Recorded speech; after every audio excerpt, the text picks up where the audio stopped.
Hello. And welcome to the humanity, where we do the things with the stuff for the people. I am Matt. And I'm Tommy, doing the things a little dramatically tonight, I see. Yeah. Got to lead with that shoulder. That's the thing. So, yeah, well, welcome in, everybody. Happy cold weather that we're getting. At least here in Cincinnati, got some snow today, which was nice. Made me appreciate having my garage when I had to leave to take the kids to school in the morning. Yeah. Yeah. But yeah, tonight, talking about kind of a lot, really, I guess.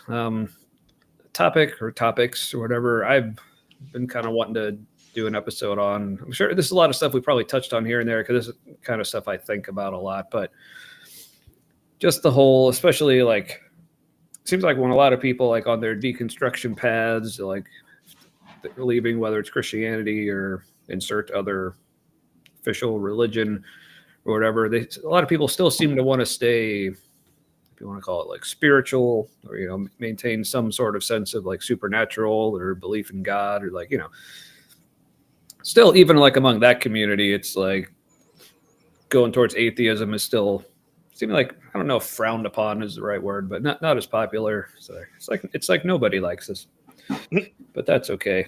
They say we're angry. Yeah, and all that. So yeah, just kind of, but there were several reasons. Like I never really stayed in spirituality much for very long after no longer considering myself a Christian. Like I think it was only a matter of a few months before I went from, I don't think I'm a Christian anymore, to I'm an atheist. So yeah. And just the way people talk about spirituality still in a lot of ways. And I hate to say this because, I have a lot of friends and stuff still. I mean, well, it's about to compare it to a religion and how kind of in a sort of negative way, but I still have a lot of friends and family in religion anyway. So I just need to stop hedging all my statements and just say and what you drinking, Tommy? Thank you, Matt. Yeah, so tonight, starting with Ryan Guy's Titanoboa or Titanoboa. Is that new? I think so. It's an Imperial IPA. It's in their like variety case, like hot box or whatever. I don't know if they're the ones that have the hot box or if that's Mad Tree. I don't know, but yeah, it comes with those. And then on the previous episode, I had their like Truth and the Juicy Truth, but then there's a fourth one. This one is definitely new. I think this might actually be a case exclusive, like this particular variety pack that I'll be following up with a Chainmail Pale Ale. Nice. Which it's very okay, I guess how I would describe it. But the Titanoboa I've had a few times. Very, very tasty. But it's one of those. It's 9%, and especially once it like gets a little closer to room temperature, you can actually like really taste the alcohol, like part of the actual flavor profile. But excellent. Yeah, it's quite good, So I'm drinking it's a Polish porter, imported Baltic porter from near the Baltic Sea. Makes sense. Yeah, and I think it's pronounced Zvajek. Sure. I'm not sure how you do the ZY. Probably is Zvajek. It's like almost a vowel between the Z and the V sound. That's my guess. Yeah. But it's 9.5% alcohol. It's 500 milliliters, which is like, I don't know, about a pint. But it's only $2.60 a bottle, which is crazy good deal. You can't afford not to. Now I gotta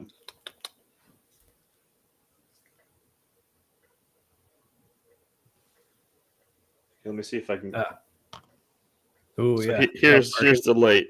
I did manage to get the light turned up, so like it goes a little bit and then just dies. Yeah, that's on its brightest, narrowest beam, which is now a thing you can do with the new OS with the Mac, the Apple phones. Yeah, well, I don't know if I can with mine. I got the old like SE that's like 2 or 3 years old, so it still actually has a button. do kind of miss the button sometimes. But speaking of iPhones, I did. They do actually make iPhone cases that don't have the cutout to show the Apple logo. So Yeah, that's what I have too. yeah, But- OtterBox. I think Yeah. this is the Symmetry series. It's their like lightest, thinnest one. But yeah, So my next beer is out of arm's reach, and I'm not going to get it right now. But it's okay. it's the Tröegs Blizzard hops. It's an Ooh, IPA with winter harvest hops.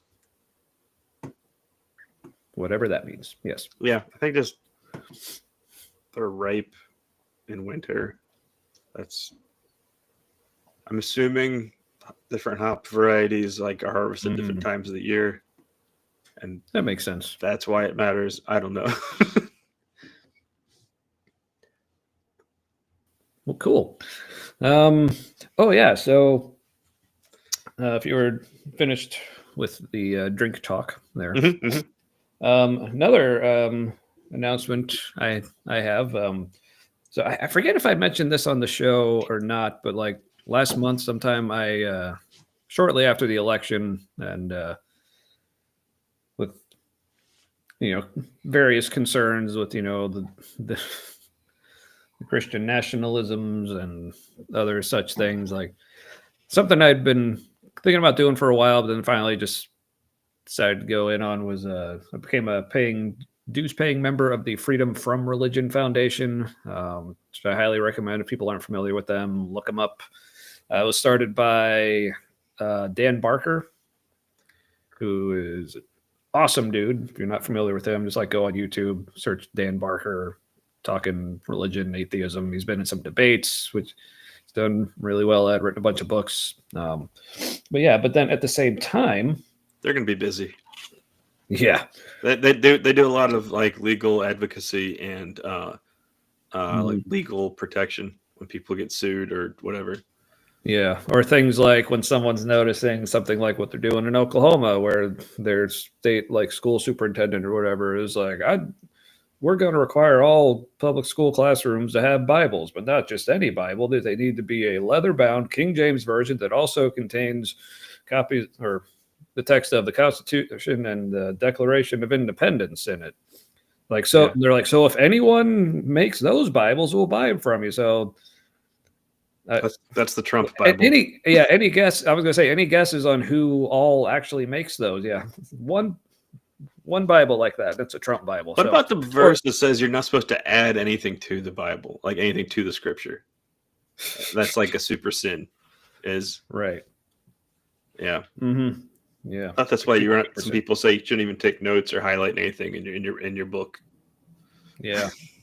But I think it only says that in Revelation. I think it only actually talking about the book of Revelation. But anyway. Oh. But a lot of Christians don't view it that way because they think, it's all just one book. So if it says it anywhere in it, it's applying to the whole thing. But so anyway, so at the same time, when I, signed up for the Freedom from Religion Foundation, I decided, there's another organization I've been wanting to join, but kind of thinking, I don't know. But again, just appreciating the advocacy for it. And I think, it kind of goes with our theme last week, talking about like community as far as like building secular community.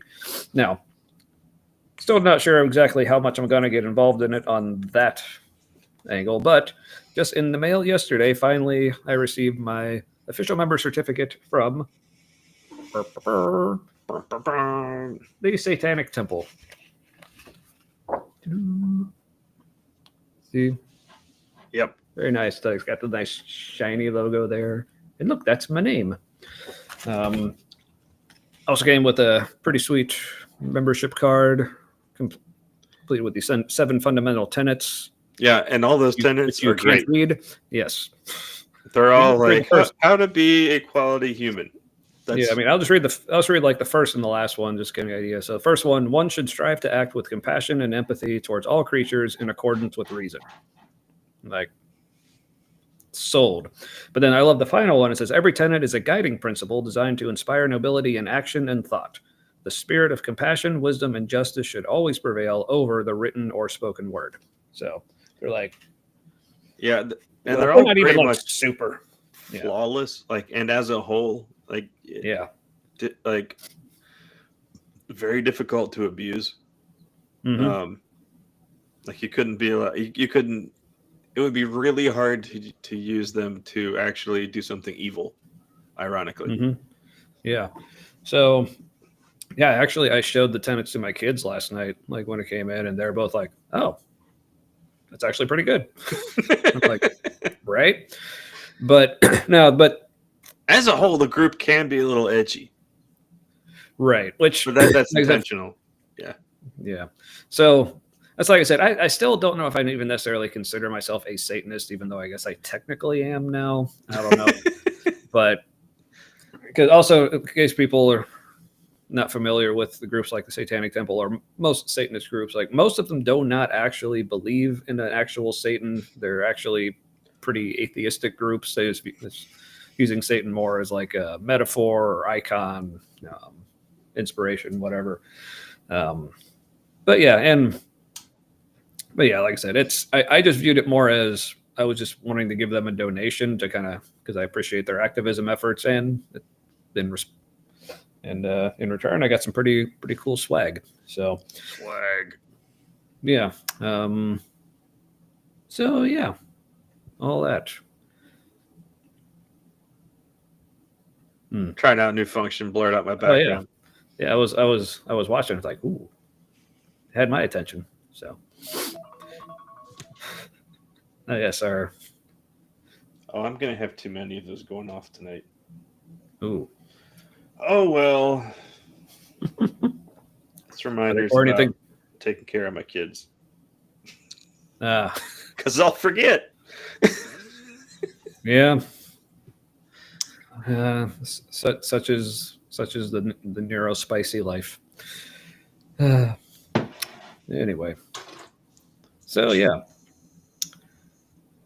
Well, I see our influx of bots haven't shown up yet this week. Yeah, that was interesting.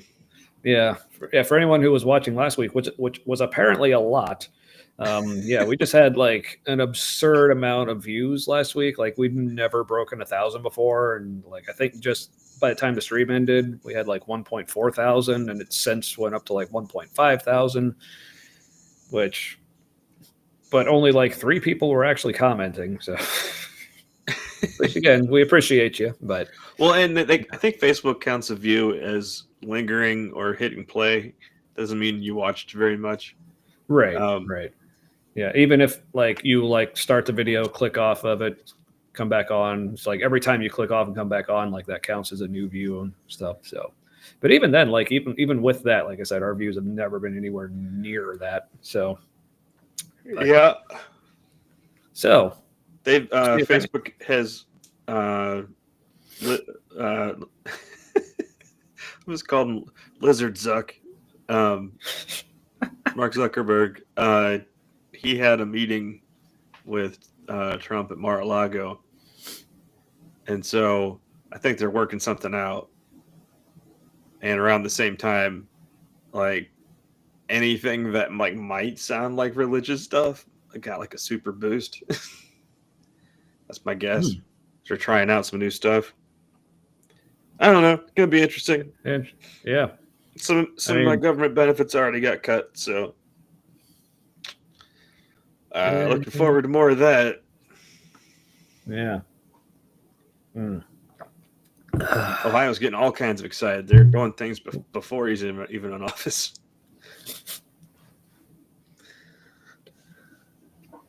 Yeah. So sometimes I forget how still pretty overall red this state still is. So I think what we're going to be left with is I won't talk very much about this, but I think the people who are still like yay Trump and like right stuff, they're going to end up being the people who are like just real friendly with fascism, and then the people who are like, oh, I don't want this. Like, I think there's going to be a lot more of those. So essentially, the Republican Party is probably going to be like super tainted by all this. They're going to have to own this, and So they're super tainted, all right. Yeah. Eh. Satan's taint. Hey, don't insult Satan like that. He's my buddy now. Oh yeah, Jesus is Yeah. taint. Yeah.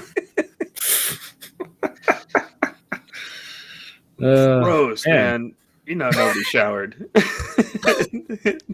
Yeah, and he's been like dead for like almost 2,000 years. That's why baptism was such a big deal, I guess. All the way in the water? My goodness.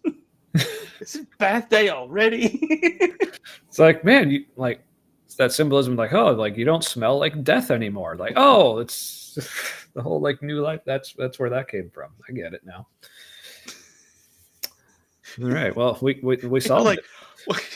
Why do you smell like a donkey's butt? And he's like, look, it's ancient Palestine. Everything smells like donkey butts here. The donkey butts just smell like mega donkey butt. Yeah. So we're like, if a donkey's butt had its own butt, that's what that would be like. But speaking of like ancient Jesus stuff, so I've noticed, like, I've had to change my camera angle last week. I got the tree up and thought, oh, that looks nice back there. But while the kids were here earlier this week, like I still don't have like a topper for it. Like I've been trying to find like a star or something, but it's hard to find a star that's like small enough. It's a pretty small tree, and it's artificial, so like the thing at the top isn't that sturdy. So find the one that's small enough and then is not covered in glitter, because just no, and is not super expensive. Like seems to be pretty much impossible to find. So. Yep. But my son wanted something up there, so I don't know how well you can see. He just put a tissue on top of it. He's like, that's a star. I'm like, sure. So, yep. So, Merry Christmas from the Stewart household here. Yay, tissues. All right, so... anything else before we get into the topic? Like, I feel like last week we set the bar pretty high, like as far as like pre-topic banter. But I guess that's what happens when I finally get high and discover stuff about the universe. It takes a while to discuss. So, I'm feeling a little tired. That's the thing. I gotta like get into this. Well, let's see if I can do that for us. So I might have something. Yeah, go ahead. Wait, which you said I might have something. Go ahead. I thought you had something. I was gonna let you talk first, and then. Oh no, I was just gonna. Oh, okay. Get it going. Yeah. Oh, are you familiar with the drone things that are going on in New England? I don't think so. In different parts of New Jersey, and this is happened in Colorado like last year or something. And there's been a bunch of drones over bases in the UK, UK-US base, including over the one that houses nuclear weapons in the UK. Drones. It's unclear what they are.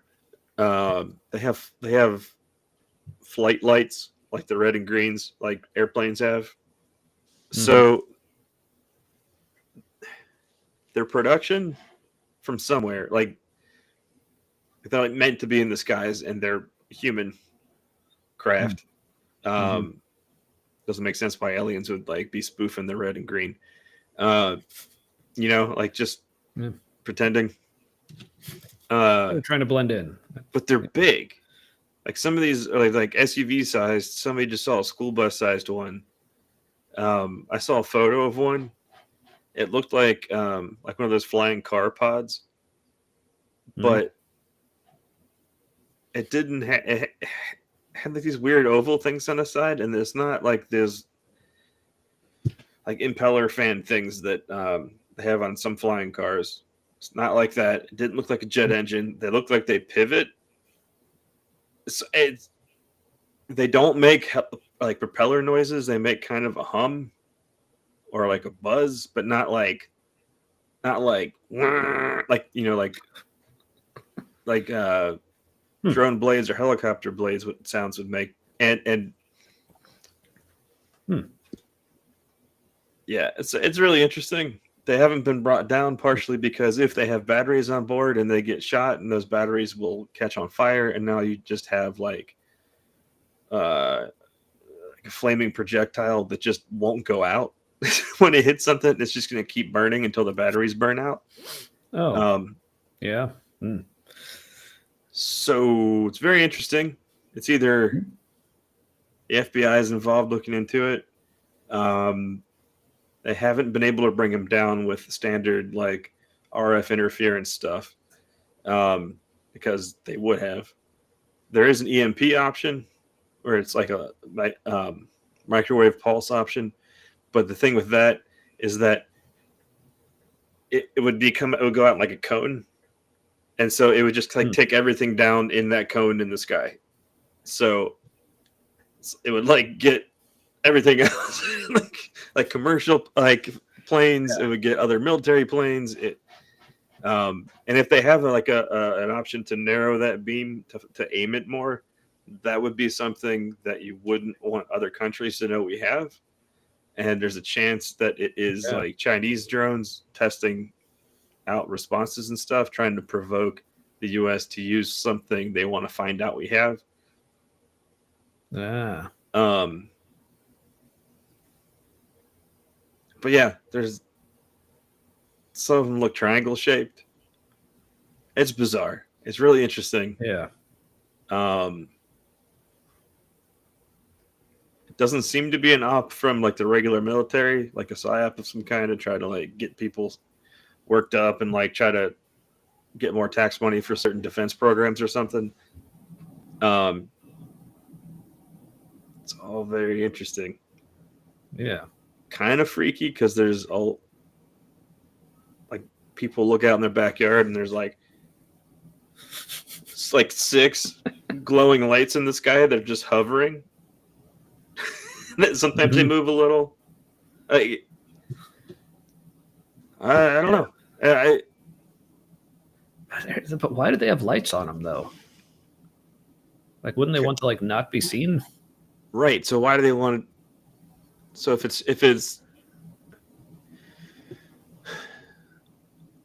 China, it's like the only thing that would make sense. That doesn't really make sense because that's a very provocative thing to do. Mm-hmm. I do wonder if it is kind of a psyop to get people comfortable to seeing things in the sky. Because we might be seeing a lot more of them soon, other things, and they don't want people to freak out, so they're trying to normalize it. I don't know if that's achievable, but right, like no theory really makes all the sense it would need to be real. Yeah. So it's probably demons. So. Right, demon drones. I mean, how about they start with the same letter? I mean, come on. They couldn't make it any more obvious. You're right. And the E and the R are next to each other on the keyboard. See? And it's like numerology only with letters. Yep. See, that's how they sneak that in. But oh man, so speaking of like word salad and things that don't really make sense, but the people who say it kind of think it does. This brings us to our topic tonight, at least in my brain.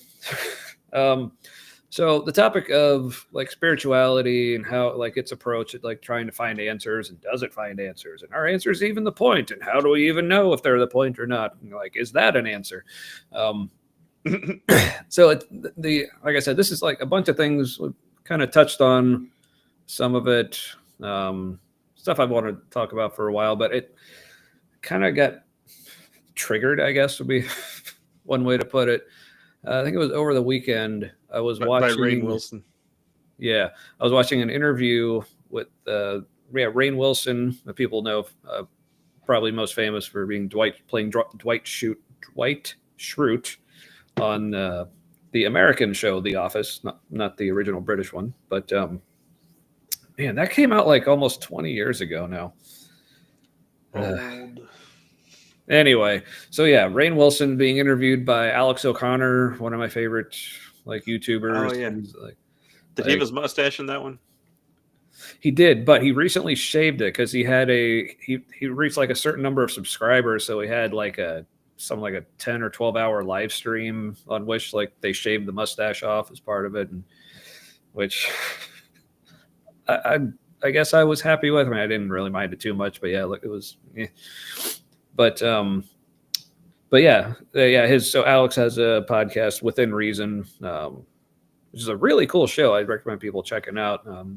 Because like, so Alex is an atheist, but he still like has a lot of really good conversations with like all manner of non-atheists or even like other atheists that he maybe like disagrees with some stuff on. But and and a lot of like particularly Christians seem to actually like really like him because of how like genuine he seems, and like he's not like having like Christians or other like spiritual or religious folks on just to kind of like attack them or make fun of their views, or he's trying to, it seems like his approach is more just trying to like, I want to know why you believe what you believe, because at least the way Alex explains it, like at least for a while he was actually wanting to, I don't know if wanting to is the right word, but basically just researching Christianity to see like, is this true? He's like, if it's true, I really want to know. So he was doing things like, he actually got some sort of degree. I don't remember what exactly. I think it's in theology.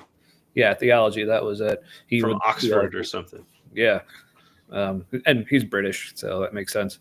And he would like move in like with Christian roommates to kind of actually like live with them and like have conversations with them, try to learn about stuff. I mean, he's still just atheist, but he's like, but yeah, I just like his approach, I guess, and a lot of other people do too. His inquisitiveness and all that. So anyway, he was talking with Rainn Wilson. People think, why is he talking to Dwight Schrute? Or the guy it's the beats. Battlestar Galactica. No, so Rainn is a Baha'i, which is a relatively new religion, I guess, as far as world religions go. Only like a few hundred years old, if that. So isn't Baha'i like they take all the best versions from, all the best versions according to a particular guy of the major world religions? Yeah. I think it's a Baha'u'llah. Yeah, so the guy's name? I have no idea. Which sounds kind of new age, right? Mm-hmm. A la carte from all the major world religions, but then they kind of like built a doctrine around that. Yeah, it's not real rigid, but yeah, it's weird. Like I don't necessarily like, at least firsthand, like really know too much about it. Like it's not.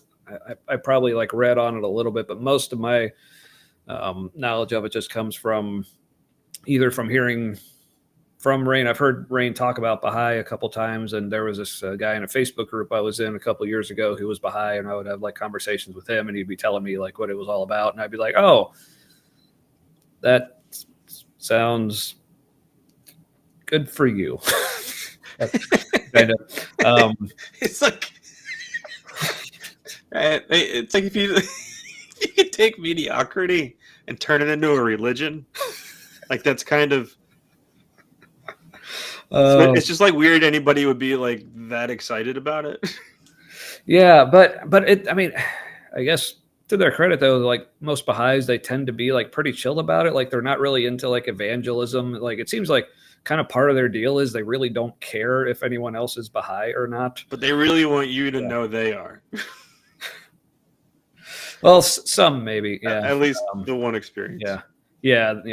But which, I mean, again, I guess I don't hold that too much against me. It was a Facebook group specifically talking about like faith and spirituality. So, I mean, what else are you going to talk about, I guess? But so anyway, so Alex was interviewing Rainn Wilson and just talking about like his views and like the Baha'i faith and like his background, what drew him to it and all that. And it was like an hour and a half. And like over the course of the interview, it's just like like, because I hate to pick on this or like this Baha'i in particular, but it's like this was just such a prime example in like distillation, because like Rain was just going, it's almost like he was just going down my checklist of like all the like really annoying things that people who just consider themselves spiritual and that kind of camp, like it's like it's just yeah, just hitting like everything, like all the cliche and all the things that make me say like, okay, well, how do you know that? Like okay, that sounds great, but why? You know, and all that, and especially when he got to at least to his, I guess he said he actually tried atheism for a little while, and that whole yeah, but it just didn't work. And Did he get a refund? yeah, yeah, Richard Dawkins cut him a check. He's apparently the one in charge. Well, our old church we call Shoney's, but it's not Shoney's. Yeah. They do that, but Well, not for their financial campaigns. Is that? Do they do for the financial campaigns, or is it just like they did it for one financial campaign, just the one? Yeah, too many refunds. Which, yeah, I wish they would have done it for the one that I gave a stupid amount for, because I definitely want that money back. Yeah, all the promised blessings I got after that. Let's see, like so after we finished the campaign, like so shortly after that, I did get a promotion at work, and we were able to like get a much better house.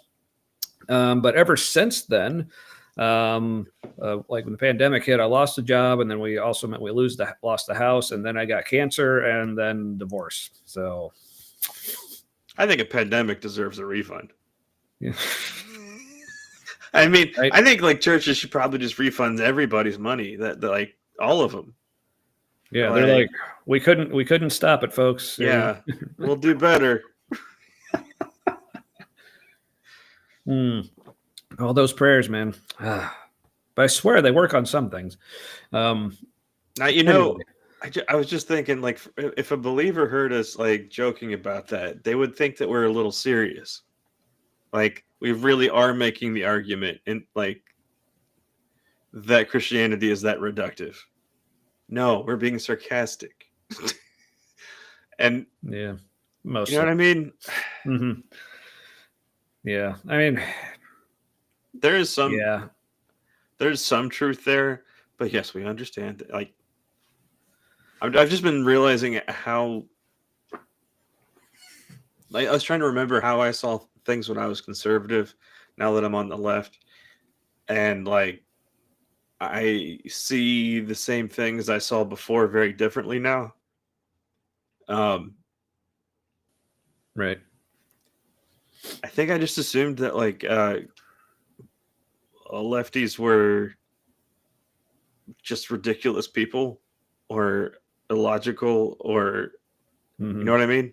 I didn't think like, okay, I didn't say, okay, this looks very weird to me. Why would someone think that? Like, why would they decide? Like, why would they? Why would that viewpoint appeal to them? Yep. And then I would have seen it, because now I'm realizing how many lies, or just like good time, happy time thoughts that I wanted to have about what would solve things, and then in reality, it doesn't. It just like helps preserve the past a little bit more, and slow down how quickly we're moving forward. But you can't do that. You should just accept it. Yeah. Because it's really hard to stop a train that's speeding. How do you stop a planet? Like, how do you stop like the full momentum of humanity on the planet when it is moving towards something? You can't. You just figure out how to do things while that is happening. Yeah, pretty much. That's all you can do.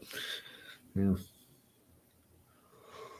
But it's also like conservative and left. I don't say liberal anymore, because liberal's actually kind of in the middle now.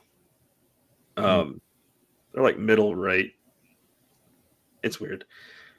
But so you have left and right, and so the right is trying to slow things down or stop things, and there can be valuable critiques in there.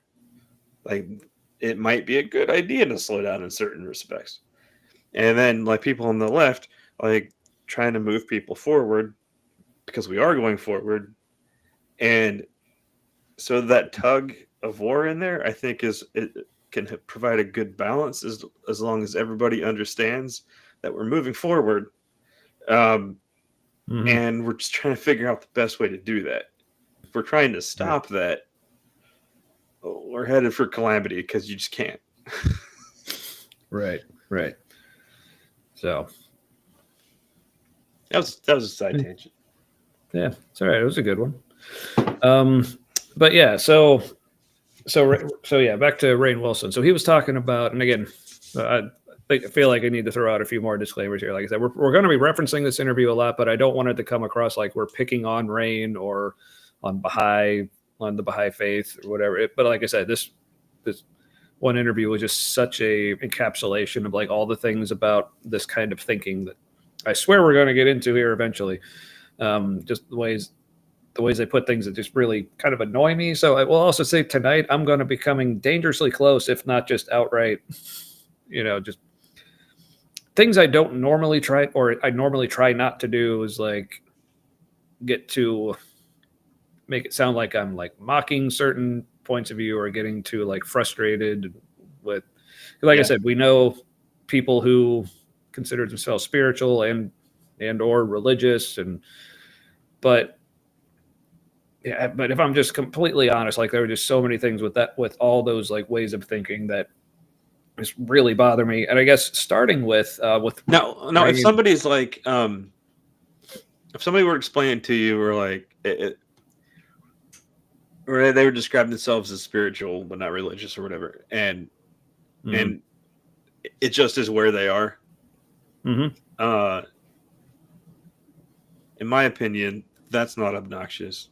But when people try to logic their way for like why where they are is where to be, just like when anybody says that bothers me. Yeah. And like I said, speaking of Rainn Wilson, I have a feeling like if I were to express my views to him, he'd probably be totally cool with where I'm at, and I think like most Baha'is as well, because I think their view is like, look, as long as you're being a good person, helping moving humanity forward, like human flourishing, taking care of people, taking care of the planet, environment and stuff, hey, whatever gets you there, it's all good. This is just where we are. But so I guess to start with, like I said, something he said, and I've heard this from other people too, would say things like, well, I tried atheism, but it didn't work. It's like, what did you want it to do? It's not really a thing. Yeah. And because one of the things that you'll hear people say is like, well, I tried atheism, but they'll either say like, well, there was just like no hope in it. It was too like depressing and bleak, and because like there's just nothing there. And it's like, well, yeah, you got to get on the other side of that.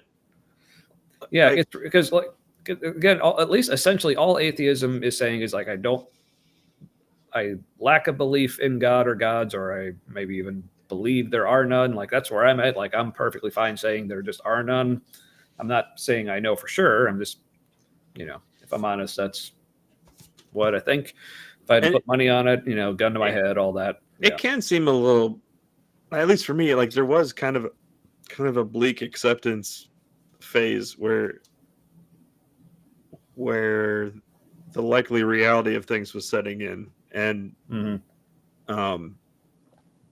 like free will is not as much of it, at least not as much of a thing as we thought. And free will might be just slight course corrections that will accumulate and create something in the future. But if it's happening right now, we've missed our opportunity to make a choice. It's based on past choices. That's my thinking. What we think of as decisions in the present moment, like we might be making a decision. Maybe it's also possible we're just aware of the decision that has already been made by cumulative things. We're like, oh, this is what I do now in this moment. Right. Oh yeah. I definitely lean towards determinism myself. Like if really just for no other reason, like I'm just not convinced things aren't deterministic, and not convinced that we do actually have free will or whatever. But There's not great evidence or any evidence that that's not it. Yeah. But yeah, so and I think like that attitude, like why a lot of people kind of like, as they say, try atheism, but it didn't work out or whatever. I think a lot of what really frustrates me with like that way of thinking, like kind of is also kind of like concentrated in that. I think it just has to do with the expectations we have on like the universe or reality. It's like, because for whatever reason, it's just part of our nature. Like the way we're wired is like, we want there to be answers. We want there to be, something more. And we want it to be something we can understand. Because yeah. Because what good does it do is if we know the answer in that scenario, we know the answer, but we know that there's an answer, but we know we can't understand it, and we couldn't even have it like explained to us. Yeah. Well, see, I don't know. Maybe it depends like what exactly you mean by that. Because in my experience, like a lot of these people, and this is again one of the things that kind of frustrates me, is they seem totally cool with like not understanding it and things just being mysterious, and whether they're like Christian or not. Because that's a thing. Like a lot of Christians will say, like when you question something about God, and like if it seems like their kind of default is like if they don't have an answer, like mysterious ways. We can't expect to understand God. That's ridiculous. It's like. I think I don't know. I think what's ridiculous is why would God make people who are unable to understand him? But that's just me. And demand that we follow his heart, like, but he's beyond our understanding. Yeah, and depending on who you talk to, which branch, like our eternal. Our eternal, I'll just say resting place, but that's not it. Yeah.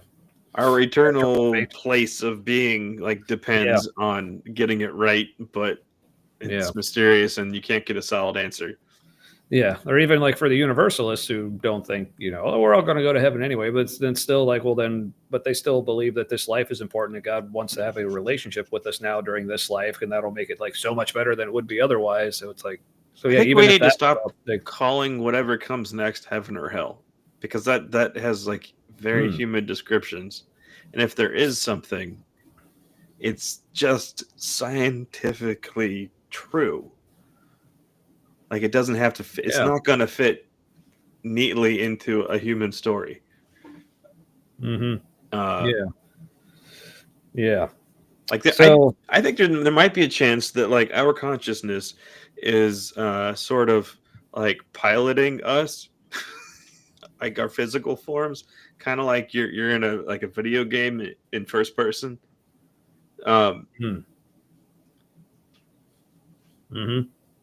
Just there are some stories where like people have experiences which could be brain firings and due to chemicals being released in the body.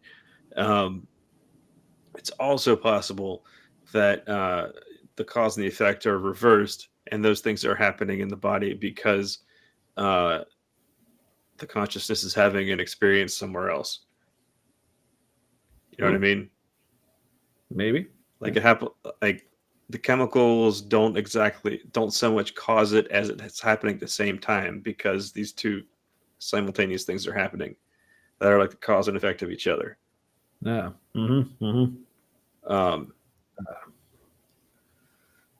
But again, it's just a guess. Right. It's like if you like it, just don't promise me it's true. Like. Right. Yeah, but real quick, our buddy Eric Barnes commented with a link to a YouTube video, which I can't watch now, buddy, but I will get back to that. If you want to just like leave a comment saying like what that video is and pique our interest. But Peak. but yeah, so just back to like the whole like expectations of having some kind of like answer or purpose or like reason, or just having something more to reality. Yeah, see, I knew I was going to have trouble like focusing on this topic tonight because there's just, like I said, this is something I think about a lot, and I just have all the thoughts about all the things. So I don't know. Is there? Maybe I should ask you a certain direction you want to at least. I say start with, almost an hour in, going towards like. I don't know. Let's see if this is something. Okay, let's go. All right. So I've noticed in a couple different groups I've been in on Facebook. I wish I wasn't old enough that I didn't want to do other social media things. Yeah. So there's Christian mysticism group that I'm in on Facebook, and a bunch of fundies found it, and they're bots. I don't know, and they're just coming in and like fundying all over everybody else, and we're like, I don't think you understand what this group is. Like, yeah. So the Christian mysticism is kind of like Thomas Merton kind of thinking, Francis of Assisi thinking, what was it? Thought non? I don't know. I think he's a Vietnamese monk, Buddhist monk, and I think Han. Yeah, didn't he and Thomas Merton have like conversations? Anyway, when you get into mysticism, all those traditions kind of overlap because it's about connecting with whatever people are able to connect with that feels or seems to be beyond us. And when the different traditions do that, whatever they're doing ends up being most applicable, or not applicable, most functional in doing that. It's just very similar across all the traditions, and it developed separately and sometimes like hundreds of years apart. So they're at least connecting like pretty well to the human experience. And even in there, like among the people who are like supposed to be like mystically open-minded and stuff, they tend to get rigid about. Well, they left the more rigid stuff, and now they found the real thing. Now this is the real thing, and it's like no, like when you make complaints, like as an atheist or whatever point we were when we were talking on the heresy after hours from Heretic Happy Hour group, and some people will get really dogmatic about the spiritual but not religious kind of stuff. Yeah, it's this odd thing about like even in like the deconstruction, like progressive Christian community, it seemed like even within that there were some like parameters.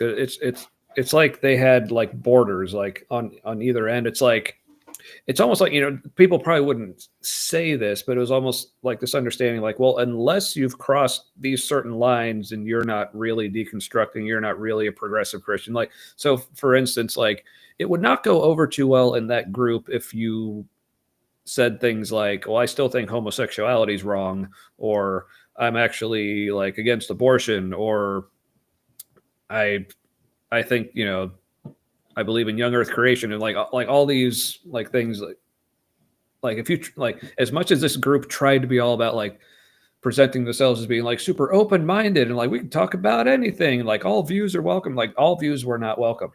that's just how it was. And it's impossible to have a space where all views are welcome because so many views are just can be like very violently opposed and like mutually exclusive to each other and in very bad ways. But then it also seemed like there was a border on the other end. It's almost like you could go too far. And that's basically like where I found myself. And that's why I ended up just leaving the group, because I was like, yeah, this isn't for me anymore. Because then, like, when I started expressing views, I think people are actually calling me atheist before I even referred to myself as that. I think it's based on some of the things I was saying, some of the questions I was asking. And I think, so yeah, it's almost like they're like, well, of course there's still a God, though. You still got to believe in that. So it's almost like, so I guess like what you were saying earlier about like when someone would say to me like, well, I'm not religious, but I am just spiritual.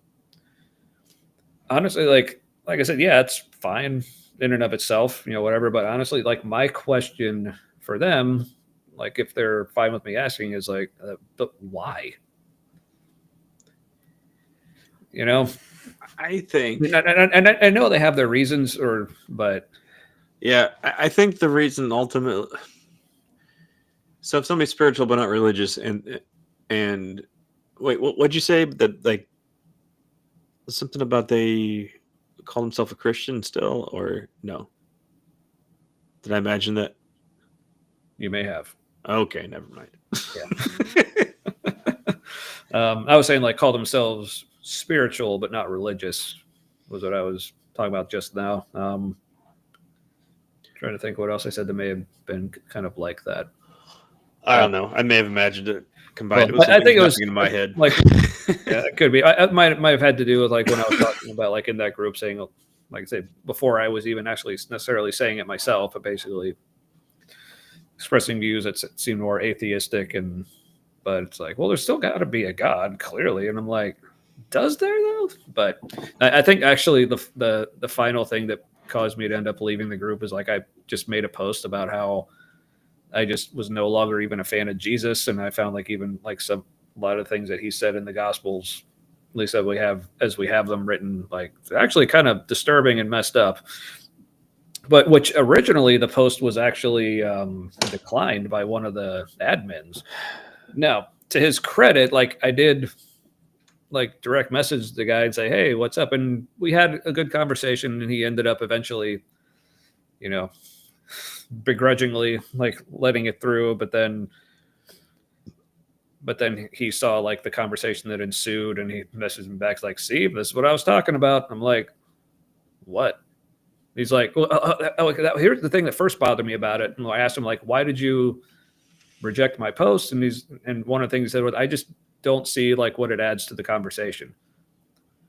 I'm like, well, how about you let it go out there and see what it adds to the conversation? Like, because like if this group is all supposed to be all about deconstructing and like examining beliefs that we're holding about the Bible and Christianity and faith, everything.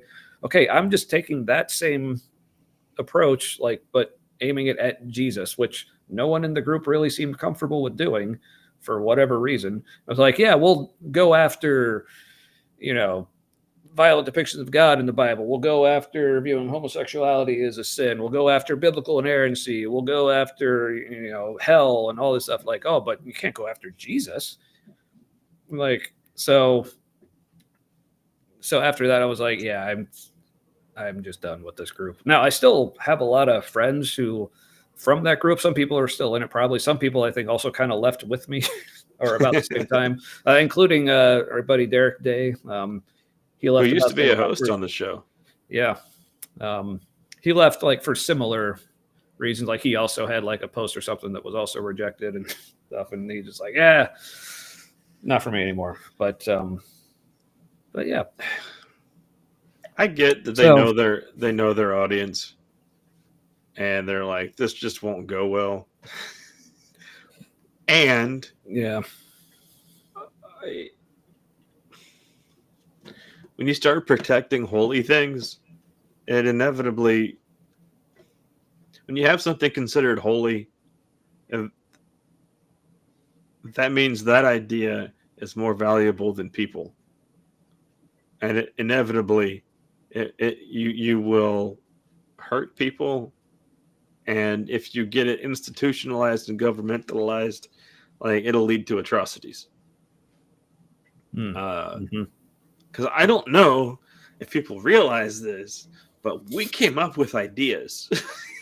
Like there are things that happen in our head Right. And to like protect that above everyone is so weird because without us, that idea goes away. Yeah. Yeah. um, Yeah. So I guess my main like frustration with like I think a lot of people in the group like so what do you want to call it, like progressive Christianity or even people like left Christianity but consider themselves spiritual but still are trying to use a lot of I think in a lot of ways like similar approaches and mindsets with it. It's the question I kept asking people when they say, "Well, this is what I think God is like," or "This is what I think." Like, okay, great. How do you know? And that to me, that kind of became almost felt like I was being a broken record with people.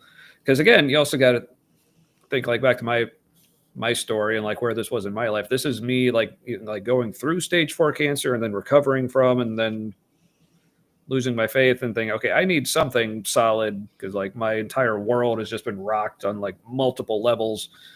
So I'm just like, everyone, give me something solid. And the the response I was getting, people, oh, you shouldn't expect to have anything solid. Like almost like indignant and like saying it was actually wrong for me to want answers, from this God who apparently like loved me and wanted me to have like peace and reassurance and a good relationship with him. So I was like, yeah. So it just got to the point where, yeah, like people's attitudes, it's like they just, and some people who I've been in conversation with, this is exactly how they worded it. It's just like, I just can't let go of the God concept. Like for whatever reason, like it's just something they just feel. They would say they need to. I would say, as much as I don't want to like psychoanalyze people or tell them what to do, but if I'm completely honest, like from my point of view, it's like they think they need to hold on to it. Because like the people do say you like think it's because they're afraid of what's on the other side of that? Like, do they think like reality falls apart for them? There's that, or maybe like they just been through like so many like traumatic events or like life difficulties that they feel like well, I can't make it through all this stuff without God. Oh Kind of yeah, thing. because the first Yeah. step is acknowledging that like you made it through without anything like that. Yeah. This is like there's this Wait, hold one on. person. And like at Oh, first, sorry. that I think that can feel like. Sorry, I didn't mean to say it so abruptly. That's okay. I think at first that can feel like they got through it for no reason, or they're in a place that doesn't matter now. Because when you've been trained over and over again, I'm kind of speaking from my own experience, that everything worthwhile comes from God. And if God is out of the picture, then nothing is valuable or worthwhile. Or if it's worthwhile, it's just like your response to it that makes it worthwhile. And there's that short period where it's like nothing is real, nothing matters. Yeah. or that's like the fear that you have to face that.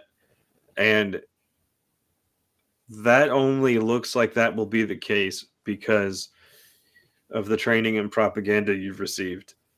Like before, people were indoctrinated, like when they were whatever age they were when that happened, even when they're kids. Like even if you're in a Christian house, you're brought up in that. There's a point before it really starts to mean anything for you, where you were getting through stuff, things did matter, and it just mattered because it mattered to you, and you didn't care that that's what. Like you were a kid, you didn't know that things can matter for any other reason. Right. And so for me, remembering back to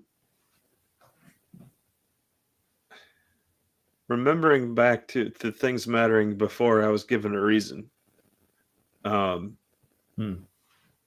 that's how an experience of life is without external pressures. That's like when it was just the experience of being human, because your brain wasn't developed enough to get grand ideas about things. Right. Hmm. Yeah. I can see how that would be terrifying. Yeah. I mean, it's. Yeah, like, and I can say from experience, like it is in a lot of ways a difficult thing to let go of. It's not a fun experience Yeah, to go through. yeah, especially not when I did, because Mhm. like people, because I have a friend who been in conversation with. He's one of the people I uh, met in that Heresy After Hours group. Actually, uh, a previous guest on the show, Keith Anderson. We had Oh over yeah. the summer. He and like among many other people, like he's still like I don't think he considers himself Christian anymore. Like he definitely believes in like a God of some sort. I don't remember exactly like how he would put it, and I don't want to put words in his mouth.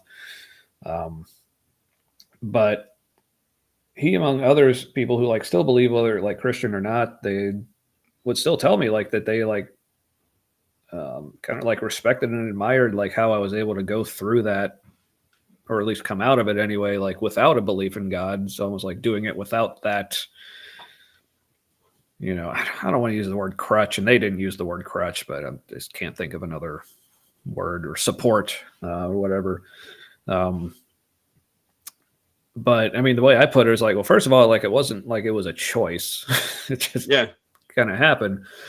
But then coming out of it on the other side, then this was like another person I was in conversation with, who has been through a lot of very difficult like life situations, but still like believes in God. I think probably still might even considers himself Christian, loves Jesus, or at least certain depictions of Jesus. um, and they're just like, I just can't, they even like admit it to me. It's like, yeah, I just almost like they're admitting like a weakness. It's like, yeah, I just can't let go of the belief. Like what I've said to them and like so many other people, it's like, okay, whatever you've been through in your life that you don't think you could have made it through without God. Okay, but if there is no God, then you did. And to me, like that realization has been like incredibly empowering and Yeah. encouraging. And it means if something like that happened again, then like you can get through that too. Yeah. And that's not at all to say, well, I made it through on my own. It's like, no, I made it through all that stuff like with the other people in my life, like friends and family, like support, people like you, Matt, like other friends, and family, like I just said. But yeah, without that support of the actual people in my life, like, yeah, probably couldn't have made it through all that, or at least as well as I did. So yeah, I think so for me, there's a couple phrases I keep coming back to. One of them in particular I'm thinking of right now is from Matt Dillahunty. He said, I want to believe as many true things and as few false things as possible. Mm-hmm. Because to me, it's like, because when people talk about, well, okay, well, believing that didn't work for me, or believing that didn't provide any answers or any sort kind of reassurance or any purpose for me, it's like, okay, but no, this is me saying I'm also probably mostly, if not just completely, a bit of a nihilist, I guess. Because like I don't believe there is any like grand purpose, or at least I see no reason to believe that there is. Because I think really that's my main aversion to any kind of like theism or any sort of like supernatural or kind of spiritual type of beliefs is like the more I look at reality, at least like from what we can perceive of it, and people say, well, your perceptions can be deceiving. I was like, okay, but that's all we have to go on. And also all the people say, well, your perceptions of a material world are deceiving. That's why I believe in like all this spiritual stuff. Like, okay, well, on the same token, well, we're both in the same boat then. So all your perceptions of any sort of spiritual reality are just as flawed and potentially deceptive as mine are. So And yeah, like that's yeah. And our perception of reality is filtered through like a people suit. So like there is more to what's happening than we are perceiving. Yeah. And Yeah. Like there could be a kind of a plan, and maybe this is why people kind of latch on to that and why it feels right for people. Like if things are determined, then there is a way this all plays out. Um, like which is kind of like a plan, but it's not like a guy came up with it. Right. Yeah. And so this is why, like I said, going back to the whole, like, our perception of reality.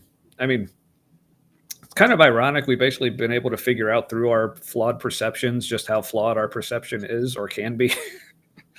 So I know it's amazing. It's a bit of a paradox, but I mean that's which goes to show that, like, even if you don't have the equipment to really perceive something, like, you can infer it from other things. So if there is a God, there would have been evidence we could infer that from. Right. So this is why, because even like what the people say, like, well, whatever's true for you, or like your perception of reality is what's real for you or whatever. And so this is kind of true. Yeah, but that's why what also kind of makes me think my perception that there isn't some like grand intelligence, or at least any sort of like relational intelligence behind all this. Because if there really was, you wouldn't think it would be so like open-ended and ambiguous whether or not there was that grand intelligence behind all of it. It's like the fact that we can all kind of make of reality whatever we want. To me, that just screams there is no actual purpose or design behind any of it.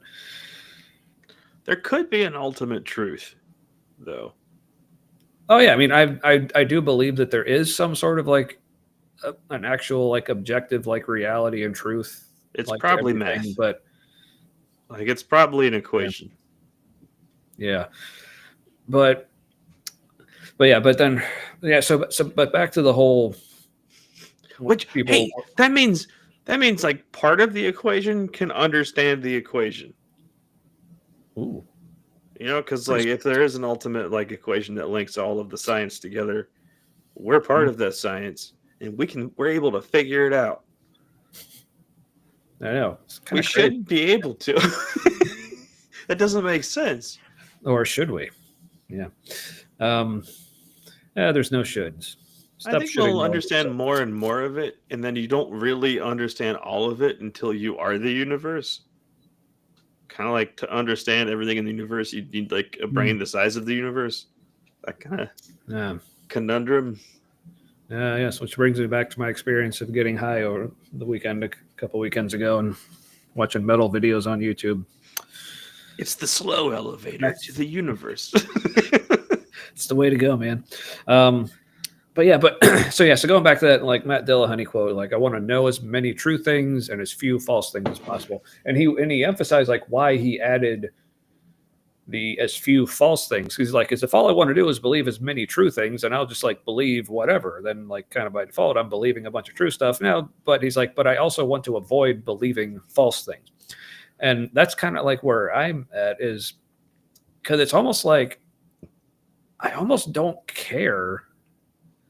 Well, I mean, I do care like how much inspiration and hope I get from things, because I definitely want those things. But it's like, but to me, like that doesn't matter to like how true it is. Because can you say that again? It's like as much as I want like hope and inspiration from things, like, but when it comes to how true something is, like, I don't care if it provides those things or not. I just care if it's true. Yeah. Because I don't want to believe false, hopeful things. Like, and you can have faith in false things. Oh yeah. And some people, and because that's one of the big discussions, like with this is like, well, why are you trying to like tell people their beliefs are wrong if they're bringing them peace or whatever? It's like I get that. And like I said, it's not like I'm necessarily actively trying to unconvince people. Maybe sometimes I am, depending on my mood, but and depending on what the beliefs are. Especially if I see these beliefs are actually like doing some harm, then I'd be like, hey, you might want to not. but also at the same time, this is something else we've discussed is like, do I actually, or does anyone really have the power to take your beliefs away from you? Or is it more just like, if they're presenting an idea or a thought or something that makes you no longer believe in that, then, I mean, first of all, like, isn't that a good thing? Like, if you're like able to change your views based on new information, Yeah. and like, and also if your belief was wrong, wouldn't you want to know? Because And I think that indicates also that faith is wouldn't that indicate that faith is just a perception you don't want to let go of? And yeah. and if somebody like gives you new information that would change that perspective or add to it, like that's why it would be dangerous, because Right. it can shift your perspective. Right. Yeah, because I mean, I keep coming back to like my experience of going through cancer, because it's just so many like comparisons and analogies I can make from it. It's like, okay, because I had cancer probably like for probably like 6 months or so before I actually found out potentially. But during that time, thinking I didn't have cancer was totally working for me. You know, like to put it in those terms, like that worked for me. Like that was great. You know, I had life, I had hope, I had, you know, no worries. But since I really had cancer, like I wanted to know. So yeah, that the truth of finding out that I had cancer, like, no, that was not inspirational. It was not hopeful. It didn't like fill me with joy and fulfillment and happiness and all those things. But as soon as I found out, I wasn't like, oh well, that doesn't work for me. You know, it's like, but then I was able to find hope in that circumstance. Like, okay, now I know what the truth is. Okay, now moving forward, now like talking to my doctors, starting treatments, and like all that. It's like, okay, that is the thing that's giving me hope now, is knowing what the reality is and what can be done about it and doing those things. Because this is another part of the conversation we're going to touch out tonight. I guess kind of under the broader umbrella of like, you know, faith versus science, and you know, supernatural versus natural, material versus spiritual, or whatever, however you want to frame this. Man, even just mentioning that caused my brain to go like all the places. And like, That's all right, because I have a distraction. Okay, good. My second beer was not the Blizzard hops. I forgot that I grabbed a Turbo Dog instead. The Beta Brewery used to be a independent deal, and then they got bought by, I don't know, one of the big name beer things. Yeah, bastards. So what is that exactly? It's a brown ale. Pretty good. Oh, good. Pretty good, as my Japanese American professor in college said. Pretty good. Just all one word. So my name was all one word too. Mayo. You are what?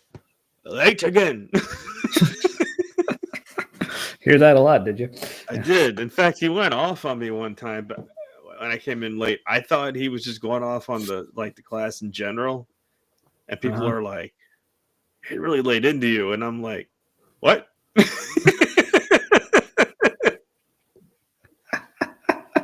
The tism. But yeah. So one of the things that people talk about a lot of times with the whole, like, you know, if you want to say like faith versus science thing, is like, they'll say, well, having like a more scientific understanding of the world, they'll say it like kind of demystifies it and like takes away like the romanticism of it. And it's like, oh, they'll say things, oh, if you like describe love as just about like, you know, the chemical reactions going on, or like completely like kills the, you know, I guess I already said romanticism, but I guess that's the only word I can think. But anyway, y'all know what I'm saying. Probably. Hold on a second. I just got a warning I've never gotten before from Alexa. Ooh. Okay. It was like, oh, you said my name. You want things. U.S. National Weather Service has issued a snow squall warning for Deer Park. It will be in effect until December 11th, 9:30 p.m. Snow squalls. So another 12 minutes. All Just right. how hard is it snowing right now? Hmm. That means it's like snowing for a brief second. It's not snowing because it's coming down in waves. Yeah. Yeah. Interesting. I didn't know that could happen with snow. I knew it could happen with the rain because I've been in that and it's not fun. Right. So where was I? I don't know. I'm sorry. Oh yeah, there's a whole like people who like to have a more like spiritual or supernatural view of the world. That think, oh, viewing everything so scientifically just kind of like kills the magic or whatever. Which no, because it still feels magic. It still feels magic. Yeah. So like, but at the same time, it's like, but if you're viewing things the wrong way, like, don't you want to know? So here's an example I came across recently. This is something that I guess has been around a while. Like I learned about it like at least a decade or so. And back at the time being a Christian, I thought this was amazing. But for some reason, I'm seeing a bit small like resurgence of like this being shared. That whole thing of there like these videos surfacing of like, the moment when like an egg is fertilized and there's like a flash of light or whatever. And people, and this was like me at the time when I first learned about it, that's the way it was framed to me. It was like, oh, this is like proof of like, this is like, must be like when the soul enters and like this proves like life begins at conception. See, here's the proof. It's like, oh, it's so magical. And like, people like sharing it with like quotes about like the Bible talking about like equating light with life and like that kind of thing. But then I learned recently what was actually going on there. Are you familiar with this, Matt? No. Are you familiar with the phenomenon, like the thing? No, it's probably something like molecularly violent. No, because I thought you were one of the people who mentioned it to me. Like I could have been, and I forgot. Maybe not. Anyway, so anyway, look it up. There's like they have video of like doing like in the lab or like experiments or whatever. Like, but like the moment like a sperm like enters the egg and like there's this flash of light, and, like they caught it like on video or whatever, like under the microscope or whatever. But I found out what like there's on so many levels. This is not what people think it is. Like, oh, this is like the soul entering it and like it becoming life. Is like, okay, so first of all, the reason there even is a flash of light. So what's going on there is like, it's actually a pretty cool process for like what the scientists were actually trying to work with and discover and figure out. So the moment the egg becomes fertilized, it just like releases a bunch of zinc. Like it's called like the zinc spark or the zinc flash or whatever. And I guess that's part of the process that closes the egg off for any other sperm. Okay, like zinc was probably a component in the membrane that allowed permeability, and now when it's gone, chemical change. Yeah, something like that. I don't know the specifics. Like I said, people look it up online. Like there's like papers and articles and stuff about it. But look from like actual scientific sources, not all the like pro-life Christians like in that angle. Look at like the actual thing. But anyway, but the reason that the light showed up, like naturally there is no light. The only reason light was showing up is because like scientists like were putting like a special chemical, like it was like a fluoro something, I don't remember the name of it, but something to react with the zinc to create light so they could see it. So first of all, the flash That's of so light Christian. That's so fucking Christian. To like see that and not ask questions and be like and just go soul. but it gets better. There's more layers to this. This phenomena also happens in other mammals, like rats, and I don't remember what all animals they've also found this in. Probably most of the ones that have lineages all the way back to the beginning. Yeah, but here's the real kicker, though. So in all these videos you're seeing online of like the human like sperm and egg where that's happening, it's not really an actual sperm. It's just a sperm enzyme. So the egg isn't actually even being fertilized. They were just trying to trigger the reaction. Oh. So it's not even an actually fertilized egg. So even like by their definition, this is not even life. It's just so. But it doesn't matter because facts don't matter to people in that group. Yeah, be like, it's deception. Like, you're deceived. It's like I'm like, no, it's just and like, but like, so I basically got into have like I said, for some reason, I'm seeing this pop up a lot more on social media, and like in the past few months, for some reason, I don't. So I've taken it upon myself. So every time I see someone post it, I make sure I respond because like part of me is like, oh, am I being a dick? But I'm like, no. If I'm perceived as being a dick on this, then that means this person wants to remain ignorant. And so really who's at fault in that scenario? But the thing is, I think when you throw that grenade into a room like that, I think people have maybe this metaphor works. You can be religious about it, throw yourself on the grenade, or you can just put the pin back in. Like, yeah, I mean, that's like, if you want to keep holding on to like this belief, okay, this really is life and the soul entering. Okay, well then demonstrate why what I'm saying and like all these scientific papers and articles and like the actual scientists doing the experiments, like, okay, explain why that's wrong. And then getting to the truth is important because if there's a God, God is there. Right. Like that's where you'll find, and we have to let go of the idea that our ideas of God are accurate at all. Like it could be what we're sensing as God is like the ultimate oneness of the universe, because it looks like there probably is an ultimate equation that links all the other physics equations.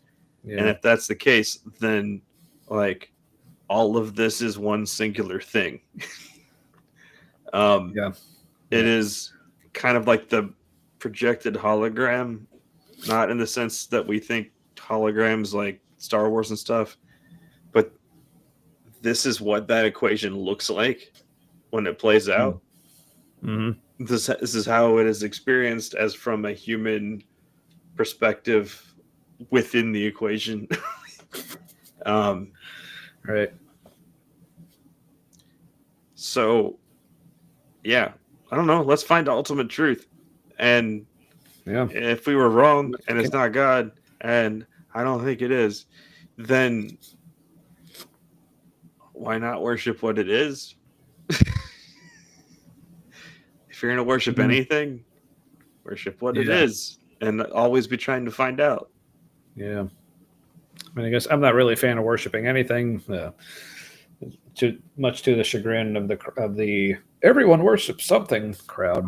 I might be okay with worshiping the everything. I'm not sure. I'm not sure what word means. Yeah. If there's a good use for it. Yeah, but there's like another point, and now people saying this were like specifically talking about a God, but I think this would apply to whatever it is. Like, if something really wants me to worship it, that makes me want to worship it even less. So, yeah, I don't think there's a. Yeah, and I don't think that's just my apparent pathological demand avoidance. I think that's just that kind of, if something has the person, like, I mean, put that to like a person. If like any person you know, like says you must worship me, like you're not going to want to worship that dick, you know. And whatever it is, I think just being alive is already worship to it. Or it should be.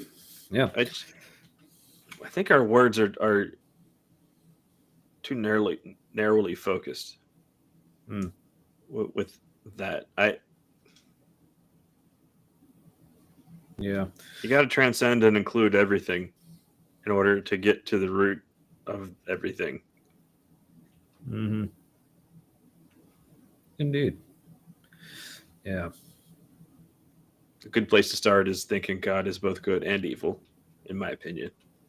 If you want to hold the idea of a God, lose the duality, make it all inclusive. That's a route I didn't take, but that could have been an interesting one. Yeah. Well, I mean, you can always go back if you want.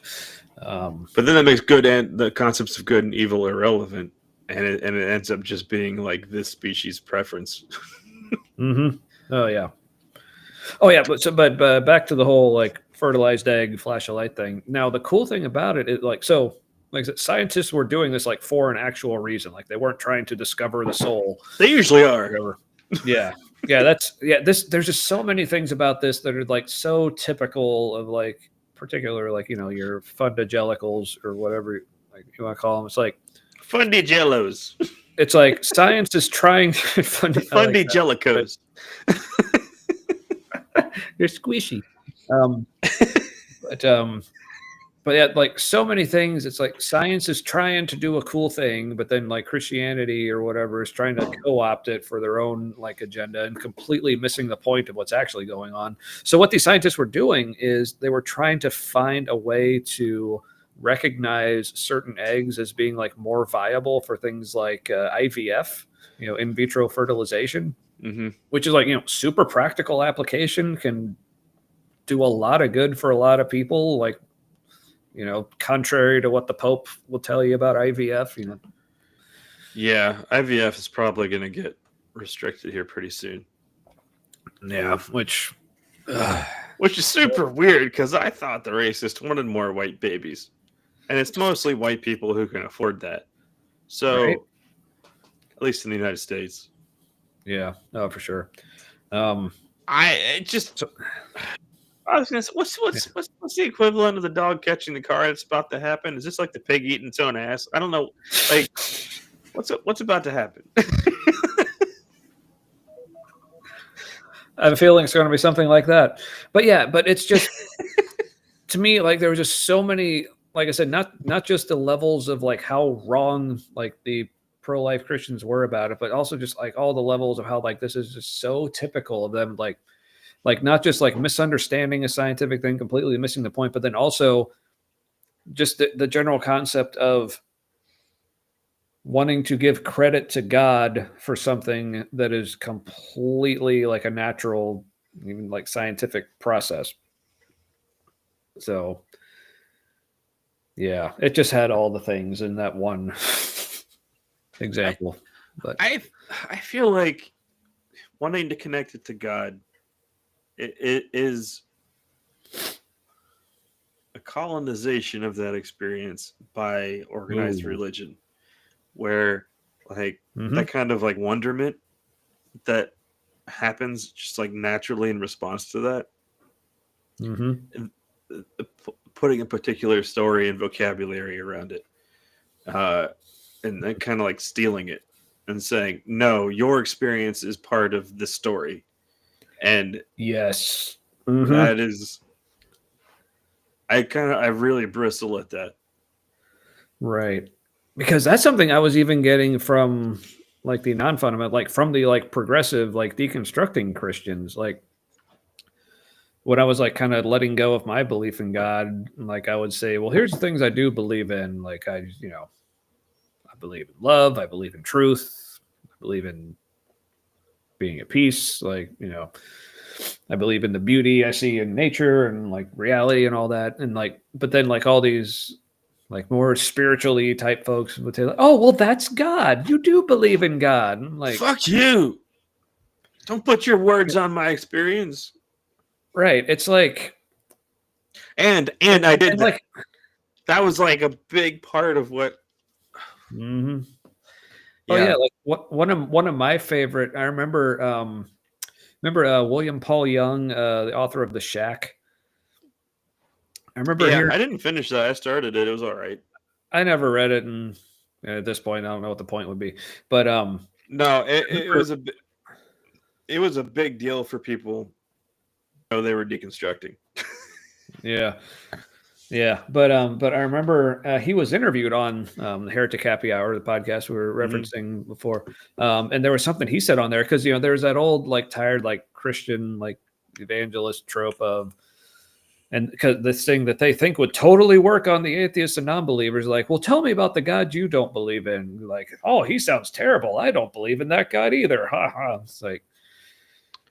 But okay, we can relate, but it's like, but my approach is always like, well, tell me about what God you do believe in. It's like, yeah, I don't care what form of God you have. I don't believe in it.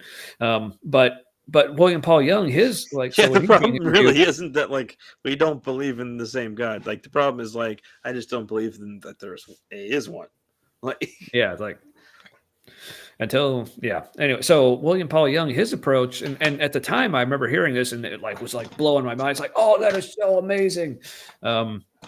Was him saying like, well, tell me what you do believe in, and then he said people would tell me the same thing. They believe in love, they believe in truth, and like all in their family and friends and relationships and all this. And then he was saying, and I said, well, that's God, my friend. And at the time I was like, whoa, that's so great. But now I'm like, oh, that's such bullshit. So I think if somebody were to ask me, tell me about the God you don't believe in, first of all, I would know exactly what they're doing. But secondly, yeah. I would want to just answer like which one, like all of them. I don't believe in all of them.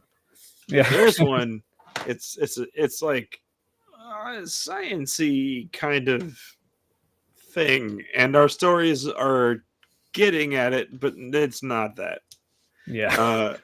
Yeah. It's like it's almost like people go to now an extreme of this might be, like your Jordan Petersons of the world who will just keep like just redefining every word like beyond any semblance of what any normal person actually means when they use the word. So it's like He knows how to bullshit for money. yeah. Oh yeah. So this brings me back to the whole like Rainn Wilson interview, like the Baha'i thing. So one of the stories he talked about was when this like Baha'u'llah, like I hope I'm pronouncing his name correctly. Because I guess It's probably not some years ago. What yeah. Whenever he was around, I guess like I guess he was from somewhere in the Middle East because I think it had weird. the Baha'i faith actually had a lot of like stronger ties like with Islam. That makes sense. Yeah, but it could, yeah. Anyway, so I guess I forget what the Whirling Dervish group. I forget what. Yeah, I don't remember what that was.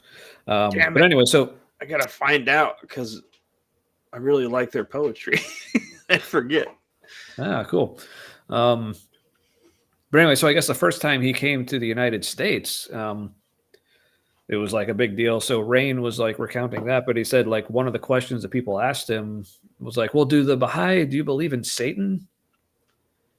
And he said like, he stopped and thought about it for a minute and he's like, and he basically said like, we believe Satan is, oh man, I can't even remember the phrase he used, but something about like a version of the self that's like, man, I can't remember the word. Was it in my notes? Looking through like notes, I was saying, oh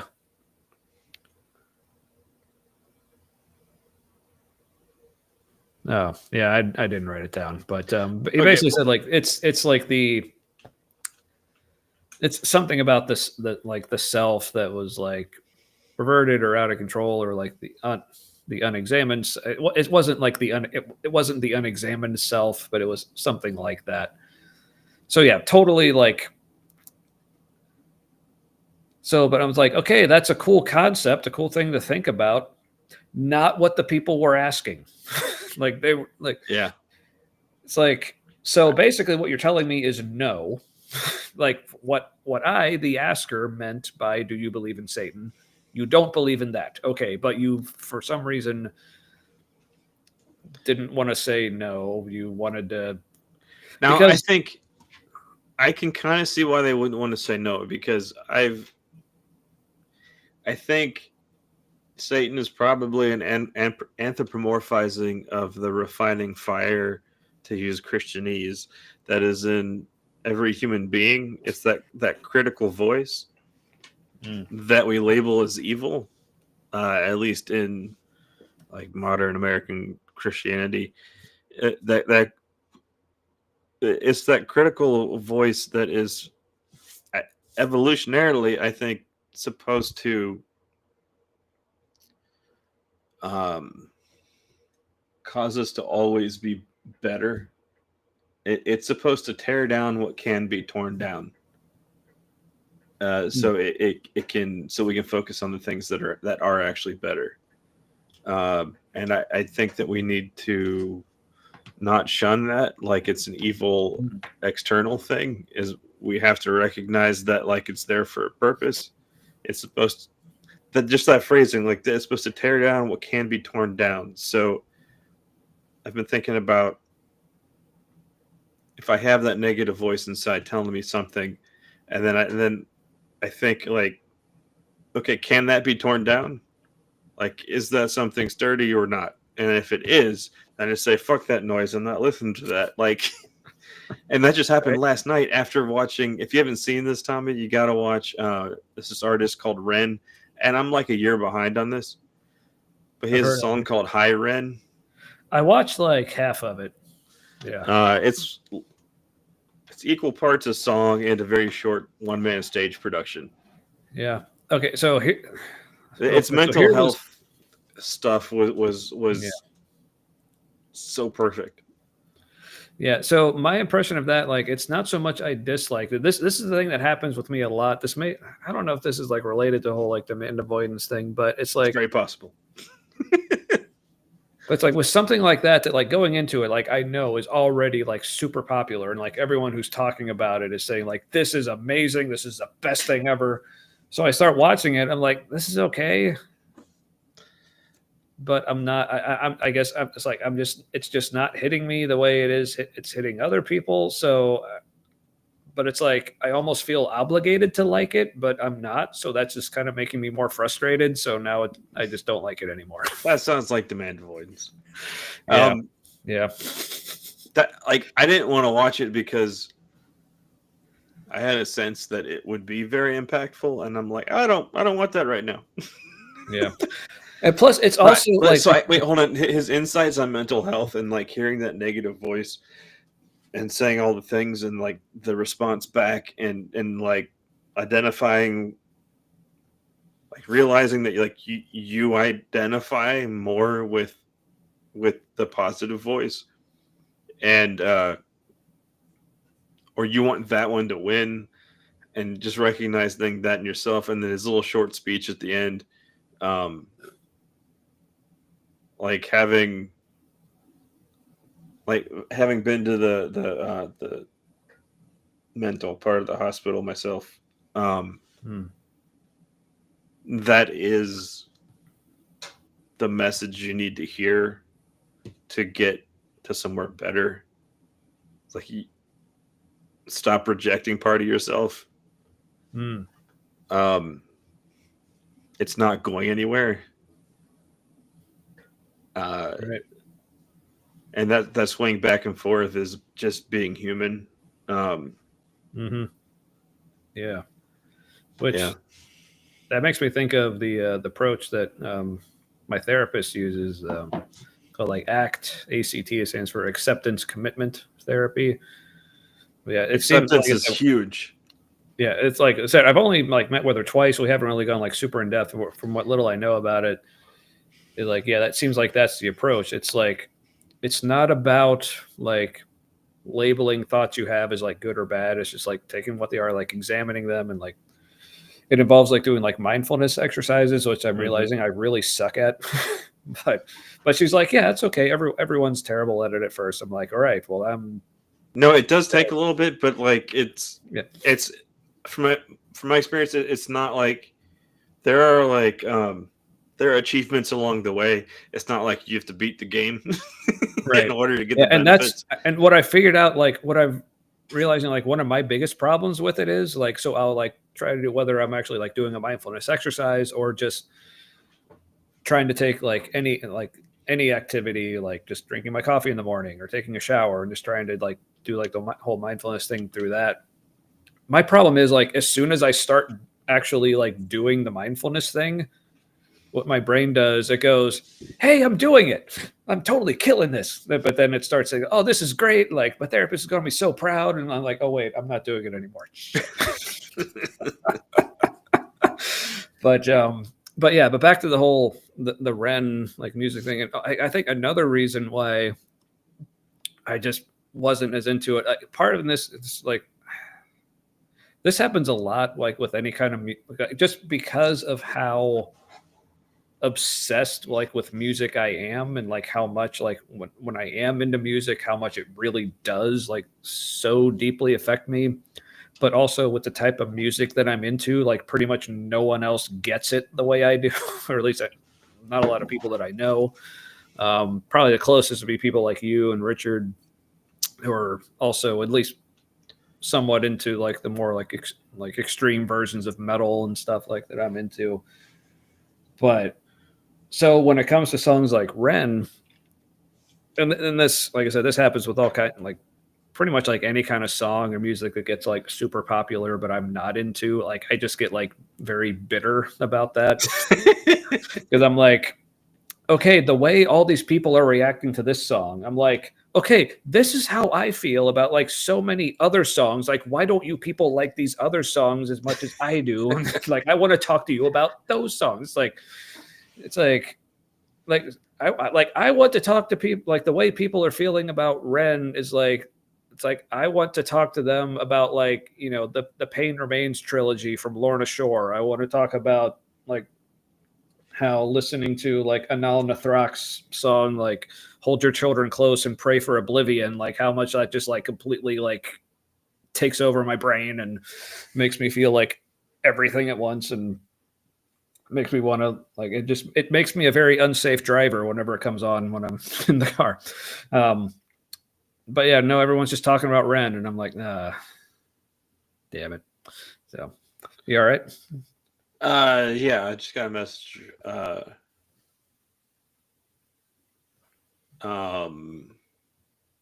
There was money we didn't report as expenditures, perhaps on our SNAP food benefits, like for qualifying and stuff. So it looks like we may get a correction and get some of our food assistance back. Oh, sweet. Maybe. It looks like there's a chance that can happen. So tell me there's a chance. Yeah. I'm also kind of thinking, like, is it anywhere on my papers that my family's white? Like, are they just going to assume that, like working low income people, that means black or like not white skin? And we're just going to get screwed over with everybody else. And I hate that's like something that I'm thinking about now in the new America that's soon to be the old America, but not soon enough. Yay. Like literally, like all of the people, not all of them, but the huge majority of the people who want this to be happening are going to pass away in the next decade or two. Like, this isn't where our country will stay. But you assholes, on your way out, you're just like, I want to stay the same because that's what's good. They got us this far and we survived. And it's like, yep. I'm afraid it's going to come as a terrible shock to my mom when this all goes tits up.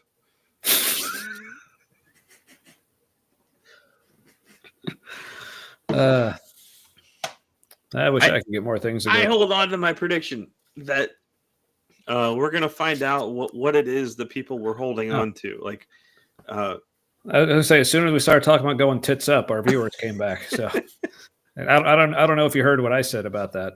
What'd you say? I said, I wish I could get more things to go tits up. Well, start a Patreon for that. Or an OnlyFans, maybe? I don't know. Pick your poison. Yeah. Yeah, let me know in the comments what do you people want to see now that you're actually watching again. Or what would you like me to see? I'm open.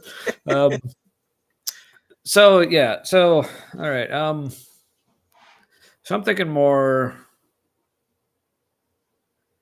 like religion versus science.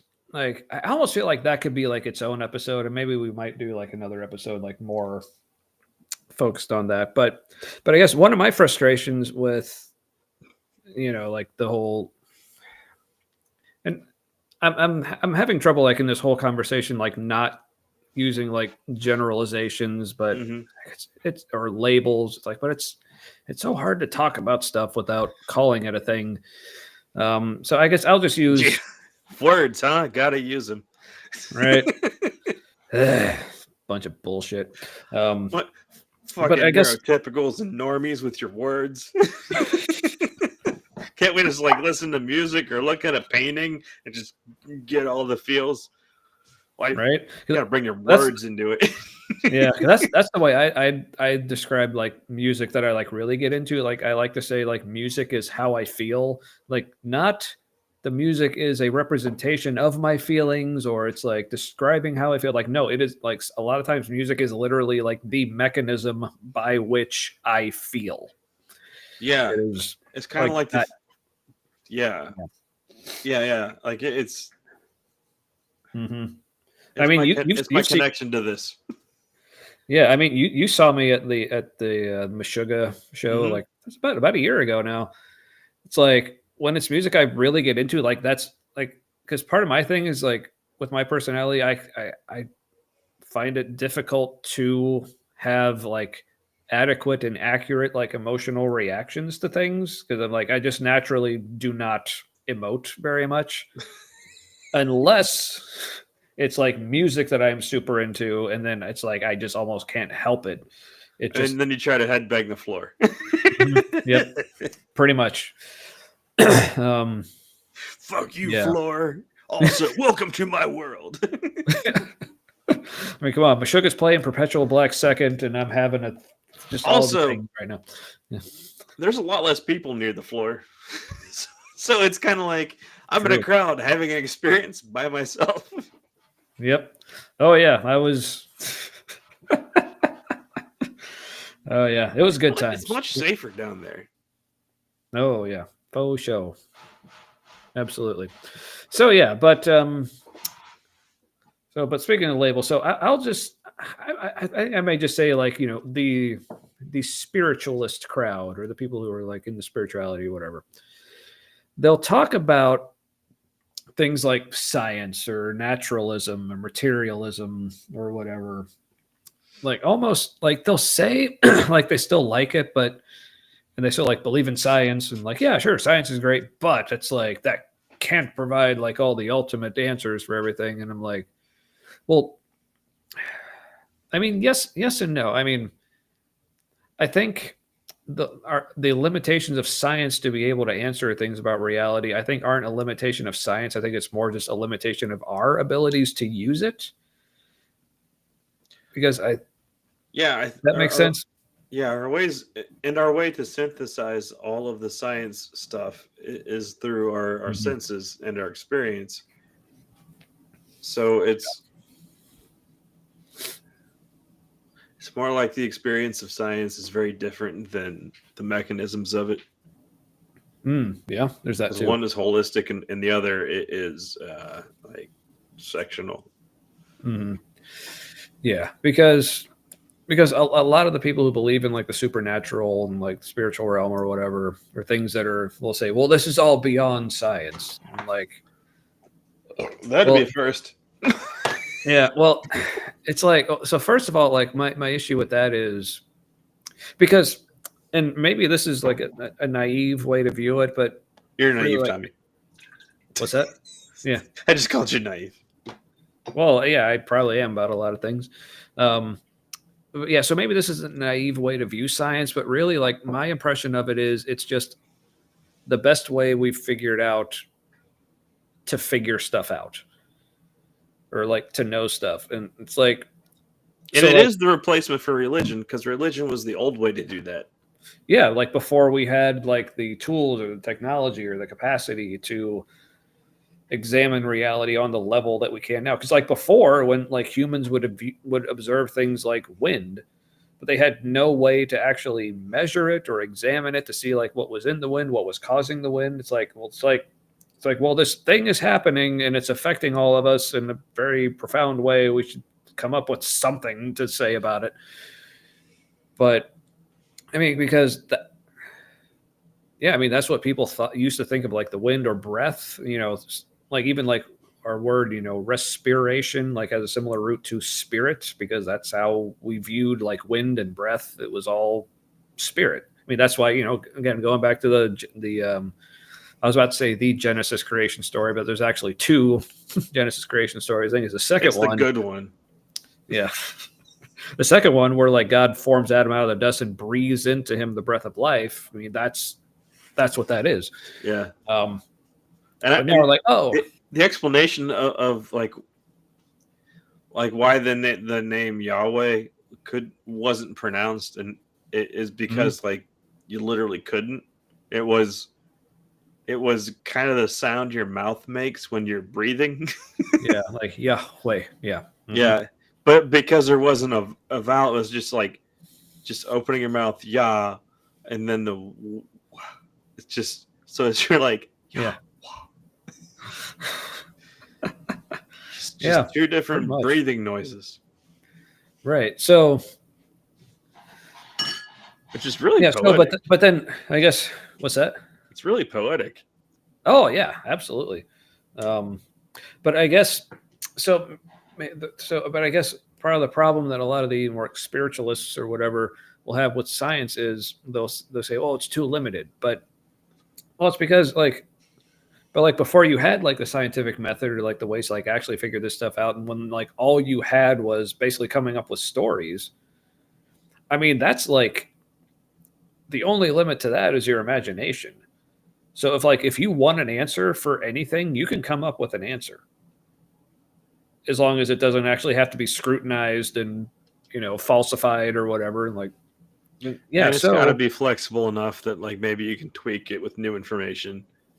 Right. So now, and again, I don't know if they'd put it this way, but this is at least like the impression I get. Basically the way it feels, it's like people who still believe in like the supernatural and spiritual answers to things are like, well, we have answers, whether or not they even think these are like necessarily like the final ultimate answers for these things. It's like, but it's like, well, but we still have an answer and an explanation for it. But science, like when it comes to something like consciousness or, anything like that, they're like, well, science has no answer for this, but it's like, true, but it doesn't mean it never will, and it also doesn't mean like just because you have an answer it's actually accurate, because that's kind of what bugs me, because you have the one end and like the extreme like materialist like naturalist who, or I guess the term is a philosophical naturalism as opposed to methodological naturalism, where methodological naturalism just says like, well, so far, all we notice is natural stuff. I'm not saying there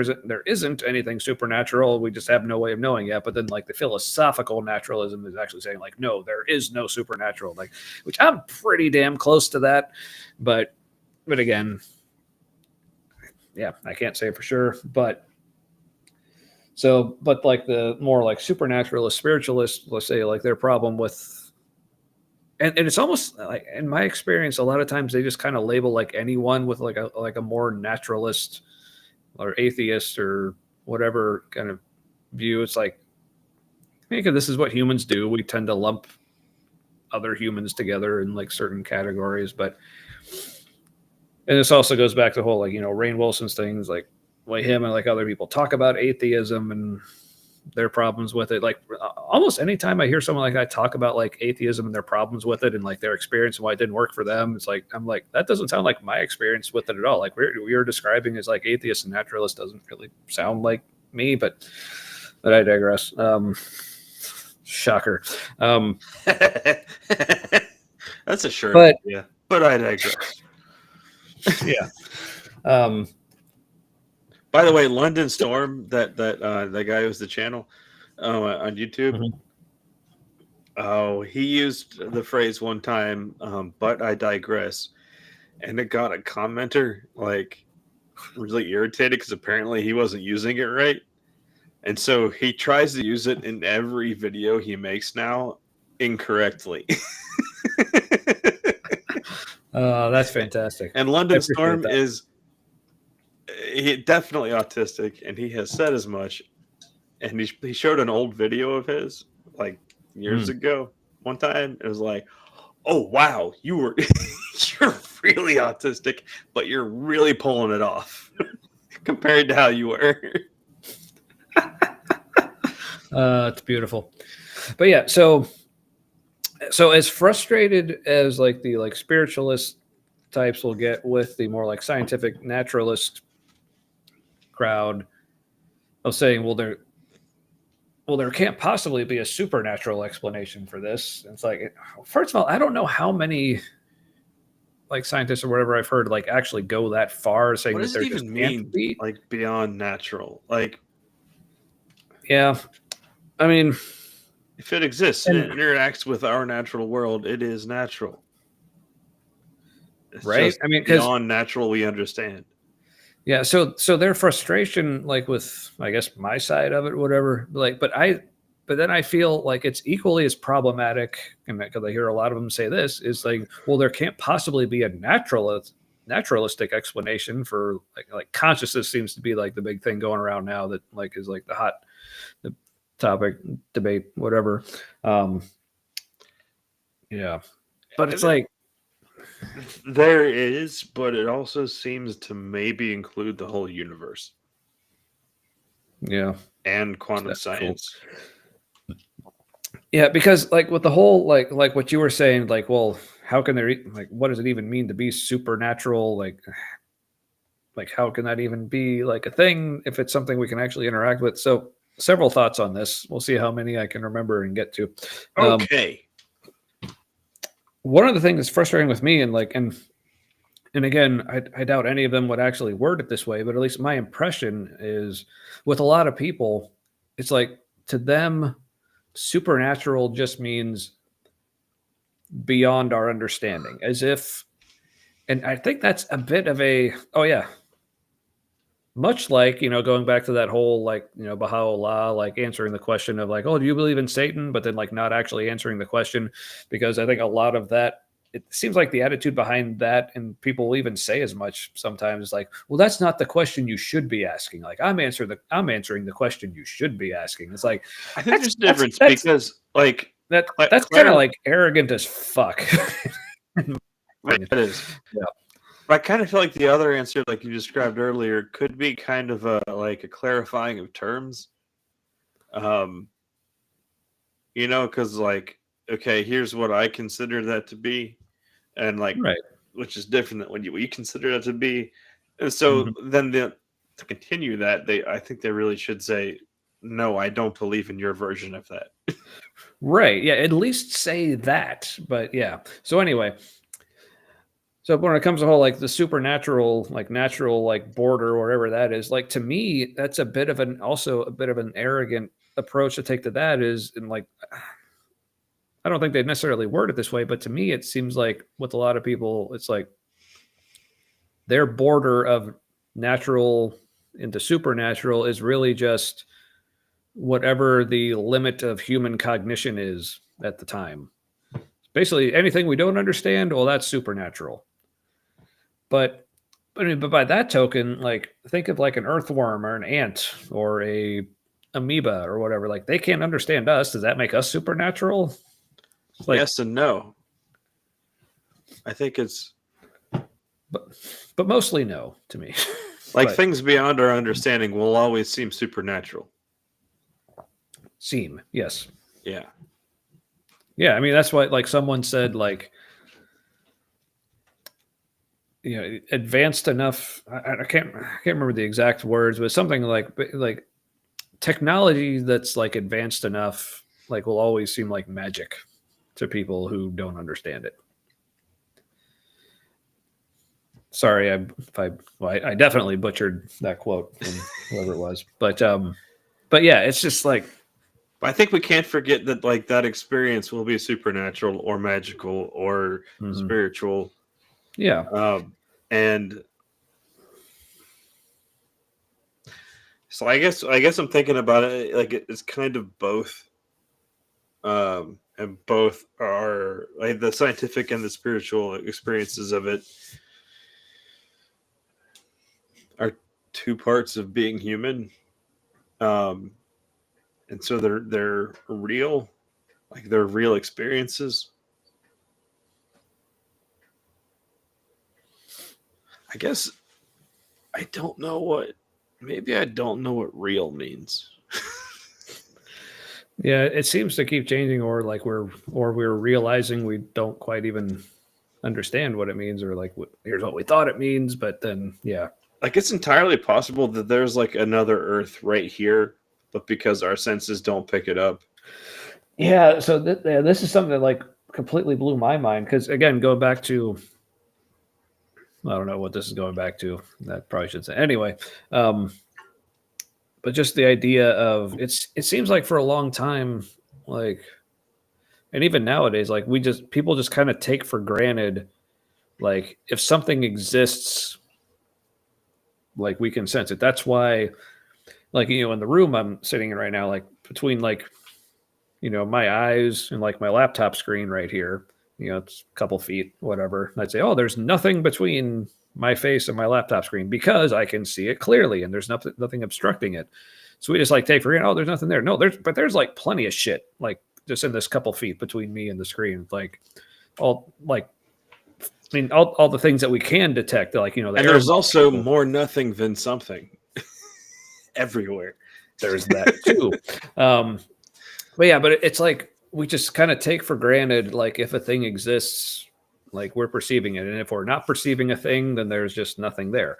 But again, like that's not understanding like our own limitations, like with the 5 or however many senses people say we have now.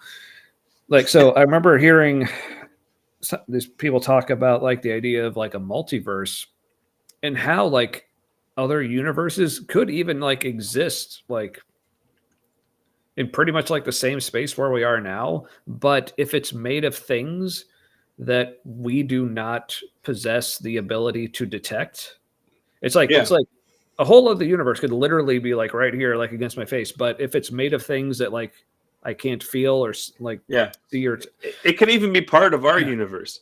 I mean, the things that we call dark matter or dark energy, like that could be all the other stuff that we can't sense. Like it's the other manifestations of this universe. Yeah, so I think like the way we just kind of like take for granted, the way we interact with the universe, like that's like what reality is. And I think that bleeds over even into like the way people perceive even what they think of as the supernatural. So say things like ghosts or like out of body experiences or like near death experiences that people say they have, like, right, you'll even see this in like, popular culture when it's like stories like about like ghosts or spirits or whatever. So just say the idea of like, okay, so let's say like a ghosts are like real, they exist, it's someone's spirit. Well, let's just say they exist. No, I'm just saying, like, let's just say that's what they are. Okay. It's a little bit of a stretch. Okay. First of all, when people see them, why are they wearing clothes? Like, are clothes part of a spirit? Or like, also, why does their spirit look like a physical body? I have ideas. And when people say, like, people who say they're actually able to talk with it, okay, because again, this goes back to like us just taking like our senses for granted and not really thinking about what's actually going on. It's like, okay, so if you're able to talk with a ghost and like they can like look at you and see you, okay, hearing is a completely physical process. It requires like physical structures. Like maybe you can hallucinate hearing without the actual physical structures going on. Well, yes, you can hallucinate, but I'm talking about like actually hearing. Okay. But even like your hallucinations, like those are based on prior physical experiences you've had. Mm-hmm. Or even like seeing or talking, like, so like when people talk about having like near-death experiences and like they say, well, my soul left my body and it saw all these things. It's like, well, how can your soul see if it doesn't actually have like physical eyeballs that can like receive light and process it? And like, maybe there's a different way of seeing. So we don't really we see it in our minds. Like, right. But it's still a result of physical processes that lead to that. So so that's what I'm saying is like, so maybe there is a different way of seeing. Okay, then it's a different way of seeing. Okay, but then why, according to these people's like memories, if it is a different way of seeing, why does it look exactly the same as this kind of seeing? You know? Mm-hmm. I have. So the whole ghost thing. I have.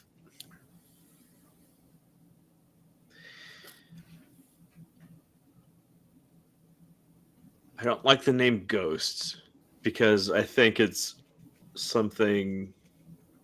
If it's something, it's something else. Like the whole, like the word ghosts has a bunch of connotations with it. Like there's certain places where people see like the same ghosts, in quotes, ghosts. Uh, Mm-hmm. we're not really sure how time works. Maybe there's something. Maybe there's pockets where there's particular kinds of radiation from the Earth, or something where like it's possible for people with human brains in that space to perceive things that happened as kind of like a projection from the past. And Yeah, that could be. like talking to them, you're talking to the. But then also sometimes it is tied to people dying. Like my cousin's kid, when she was little, and my grandma was dying.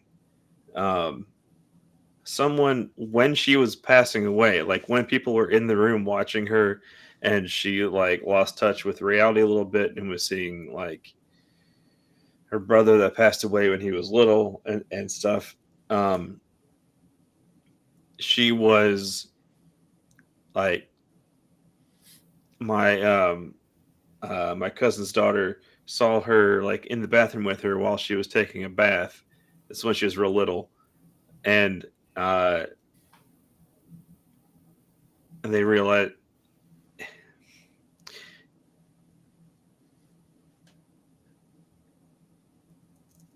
So I feel like there's something.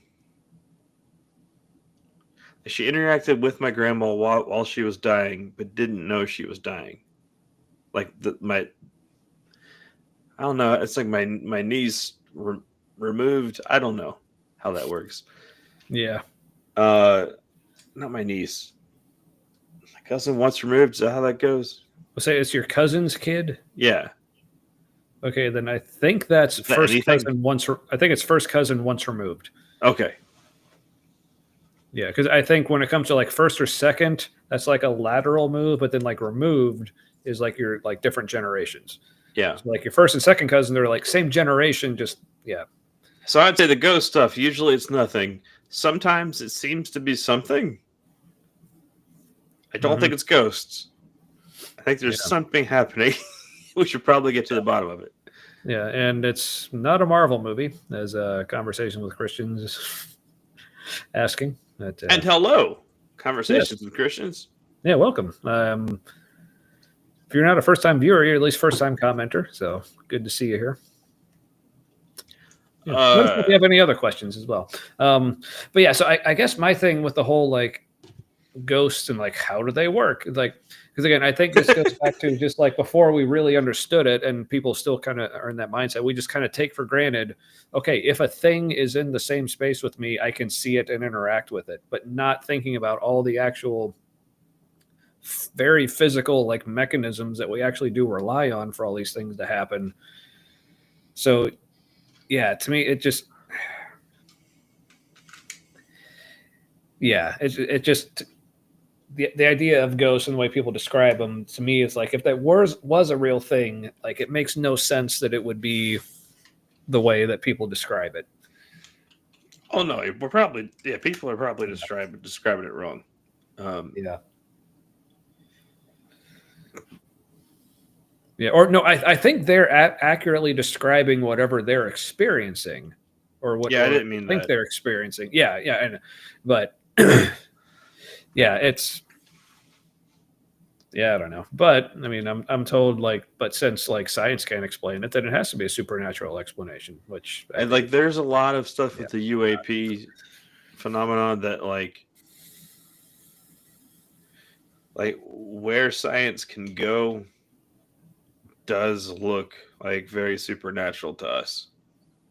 Um, like the glowing orbs going through walls, and like they glow, but like the object itself glows, but it doesn't cast shadows like it's a light source.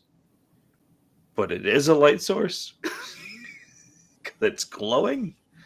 Um, which would mean like the light is here, but also kind of not here, and it like goes down somebody's hallway and through a wall, and like that sounds like ghost stuff, but like it behaves as if it's technology, just like a precise like travel path, and I don't know. There's just stuff going on we don't understand, and I think understanding it is going to kind of kill a lot of religion.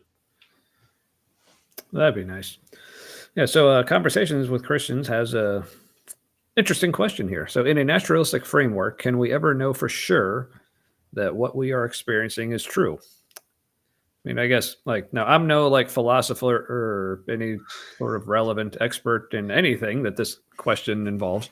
But I guess short answer, probably no. But I mean, I think it's an important part of being human to get okay with that. Yeah, because here's the thing: like it all comes down to what is actually true, and if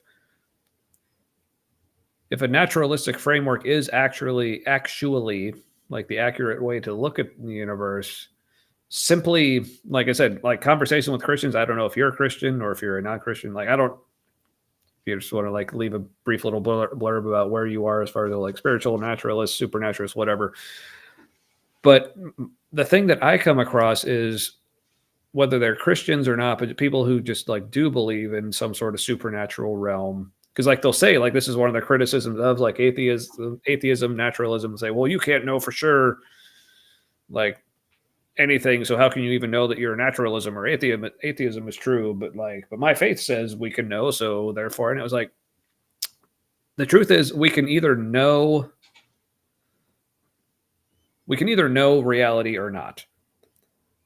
But if we can't, believing that you can doesn't mean that you can. It's like, so, all right. So apparently a mega Christian. I have not heard of that particular denomination before. That is okay. So very Christian. Okay. Yes. So, well, thanks for watching. We appreciate you being here, interacting. Yeah, we aren't, in case you haven't picked up on that. Kind of used to be. Oh, very much used to be mega Christian. Yeah. Yeah, like spiritual warfare. Mm-hmm. Like, yeah, I volunteered on a spiritual warfare prayer group thing at a giant like men's retreat, and by giant I mean like 1,000 people, and it was like 1,000. Yeah, it was like a huge deal for me, and yeah.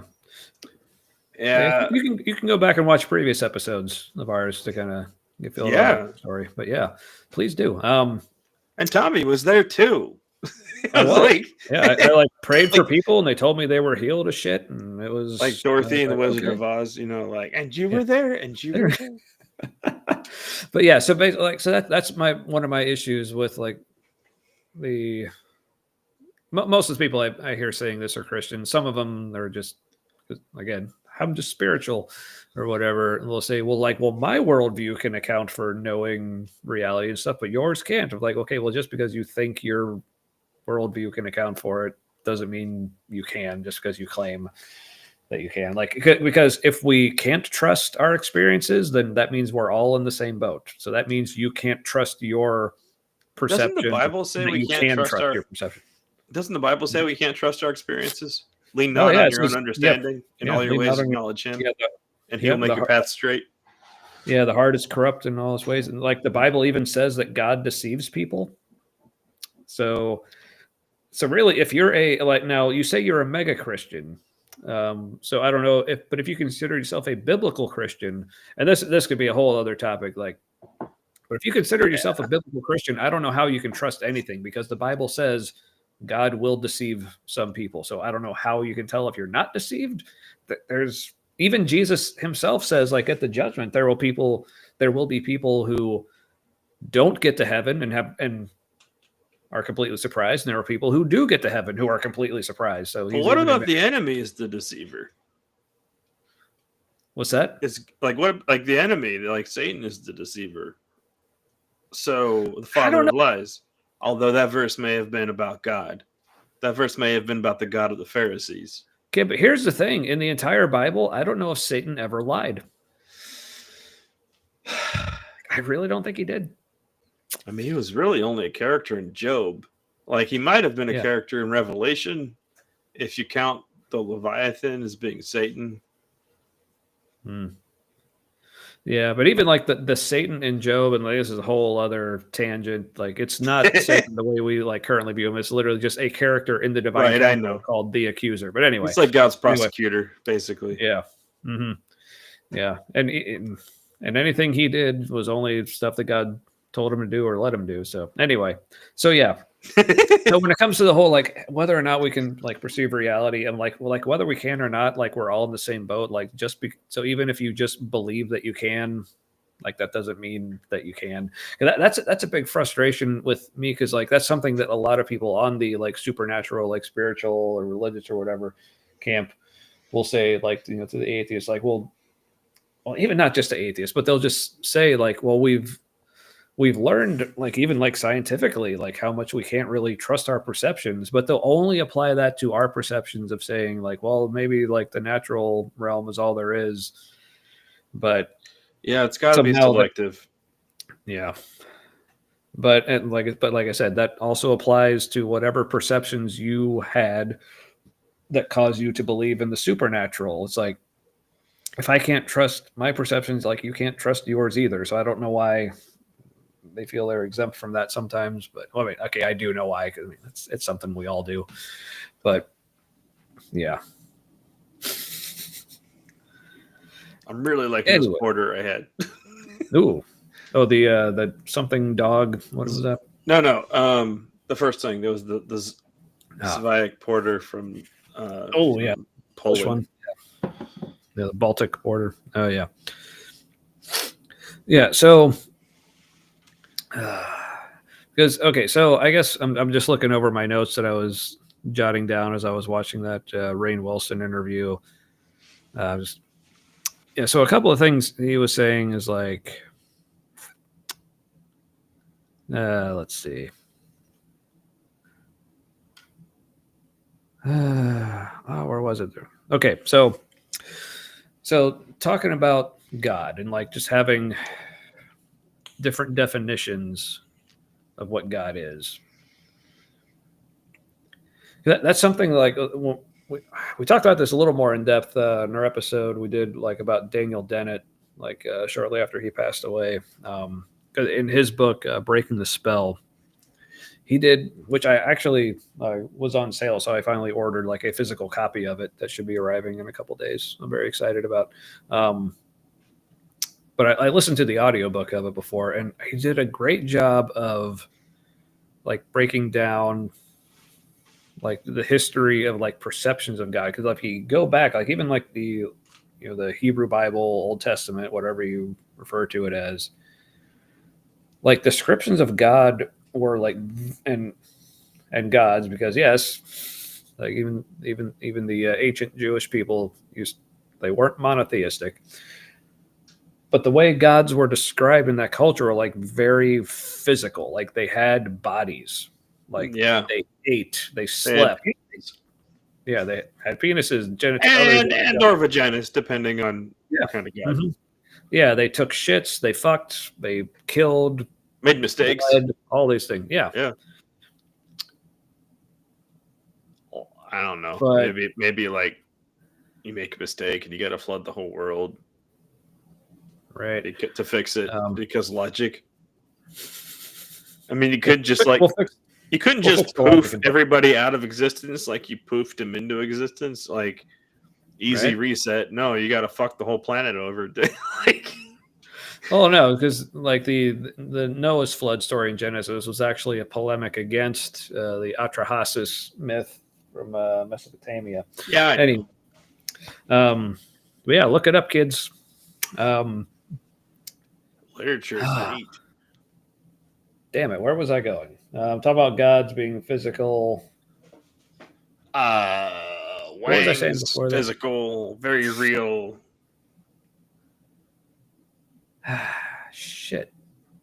They have physical attributes. Yeah, let me look at my notes again. We'll get there. We'll get there.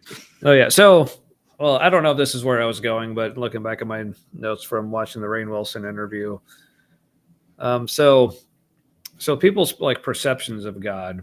Oh yes, going back to Dan Dennett and how like perceptions of God like started like very physical, but then the more we started learning about like the physical world and like, oh, we don't see these physical gods anywhere, but we're learning like how nature seems to actually work. So then God started becoming more spiritual and ethereal to where now like, oh, God isn't even a being. He's just the ground of all being. It's like, so it's really just, I mean, that could be don't want to, no way to know. They don't, it's like, they don't want to call it God of the gaps, but it is totally God of the gaps. It's like, God just keeps like retreating away from everything we have figured out. But it's like, but we still got to have this concept. So he's got to go somewhere. So they just keep putting him in all the places that we haven't figured out yet.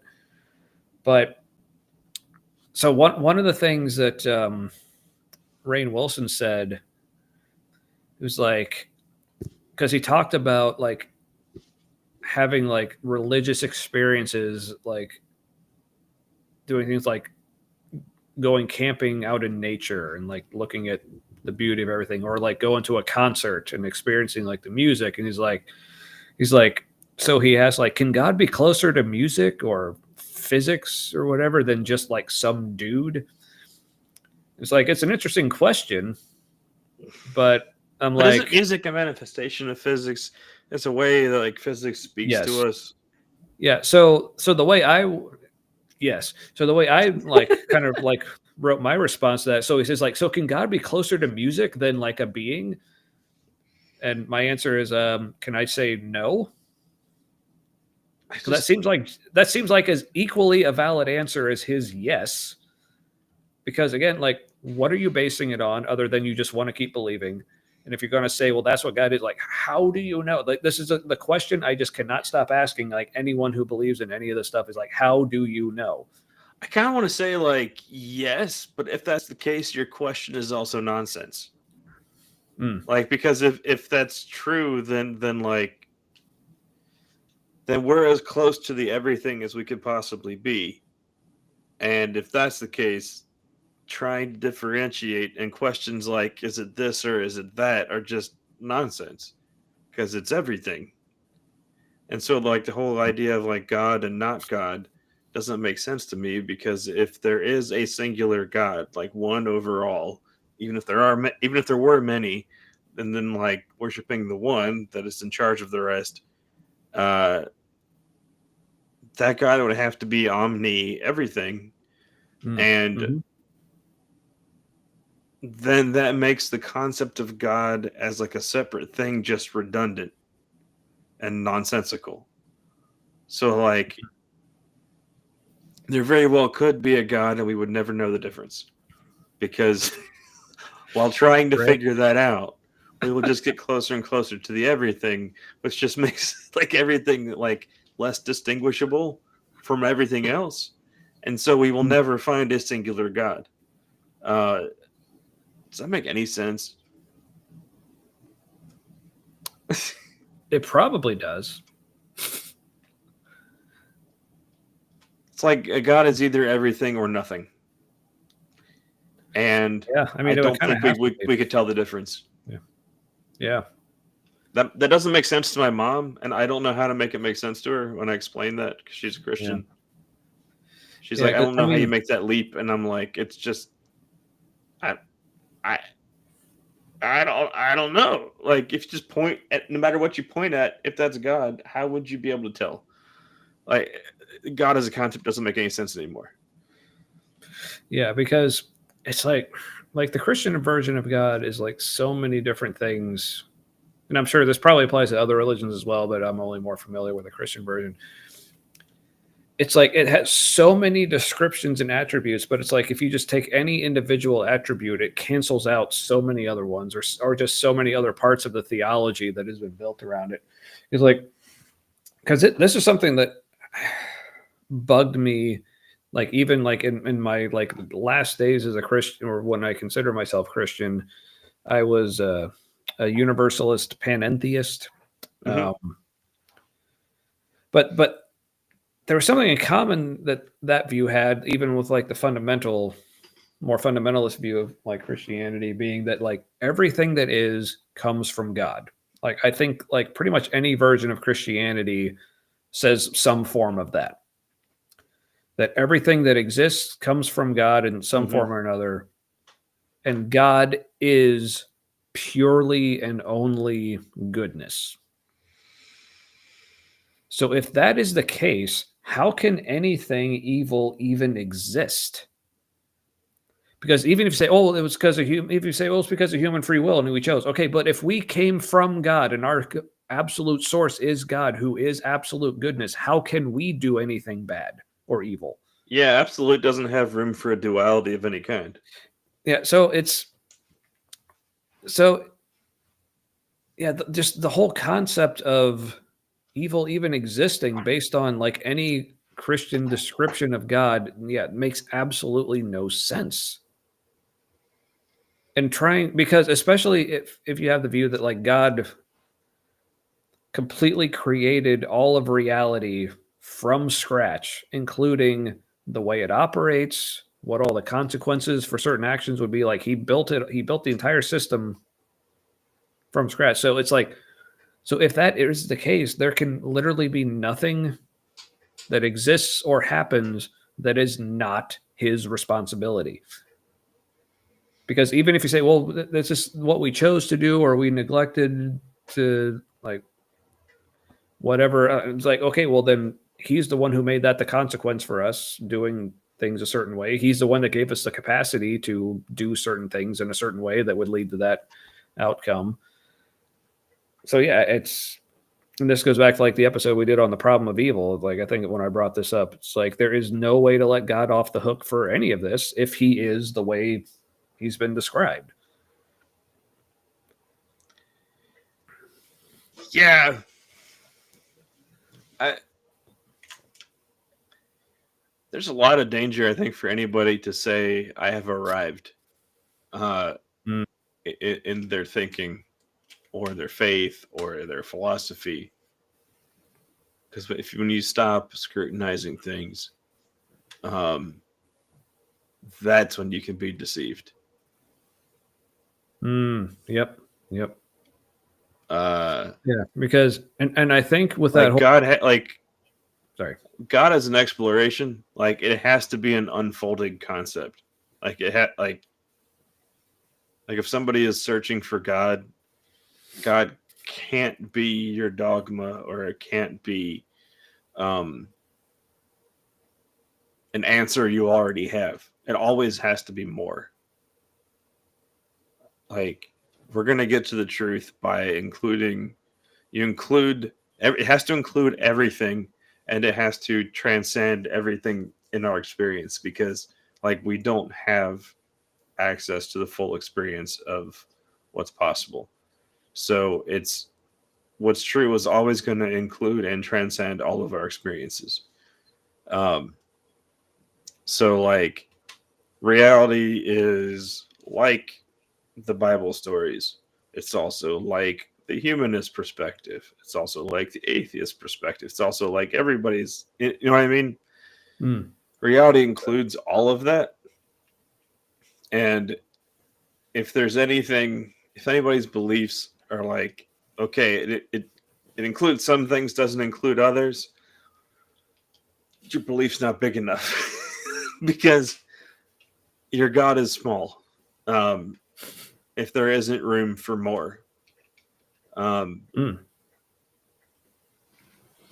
and personally, I think if your God gets like bigger and bigger, because it was my experience, eventually God becomes everything. And I realized that's the same as God being nothing. And it kind of doesn't matter what I do or believe. I should just be how I'm made. And whether that's like made by science or made by God, that's the best I can do. Yeah, pretty much. Yeah, you are what you are. Yep. Stop telling people like I'm not like the whole thing of like like somebody's not really trans or somebody's not really gay. Uh, Like because you're an expert on them. Come on now. yeah, You don't that's even know your Bible. Eunuchs were basically right. like there have always been trans people. It's just been left out of history. The history exists. It's there. Mm-hmm. There's a YouTube channel I want that I hope I subscribed to it when it came across my feed. The title of the video was basically "We have always existed," and it was is trans history by a trans person. Oh, Just nice. like instances from ancient history. Um, yep, just part of being human. Yeah, pretty much. But yeah, it's that whole like because this is the thing. Like, I think it's especially a part of religion, but again, this seems to me like one of the things that in some form or another even like permeates the like spirituality community is like whether or not you think you have like the truth, as you know, the more like fundamentalist religious types will, or enough of a grasp on truth that you can tell other people what's true about them.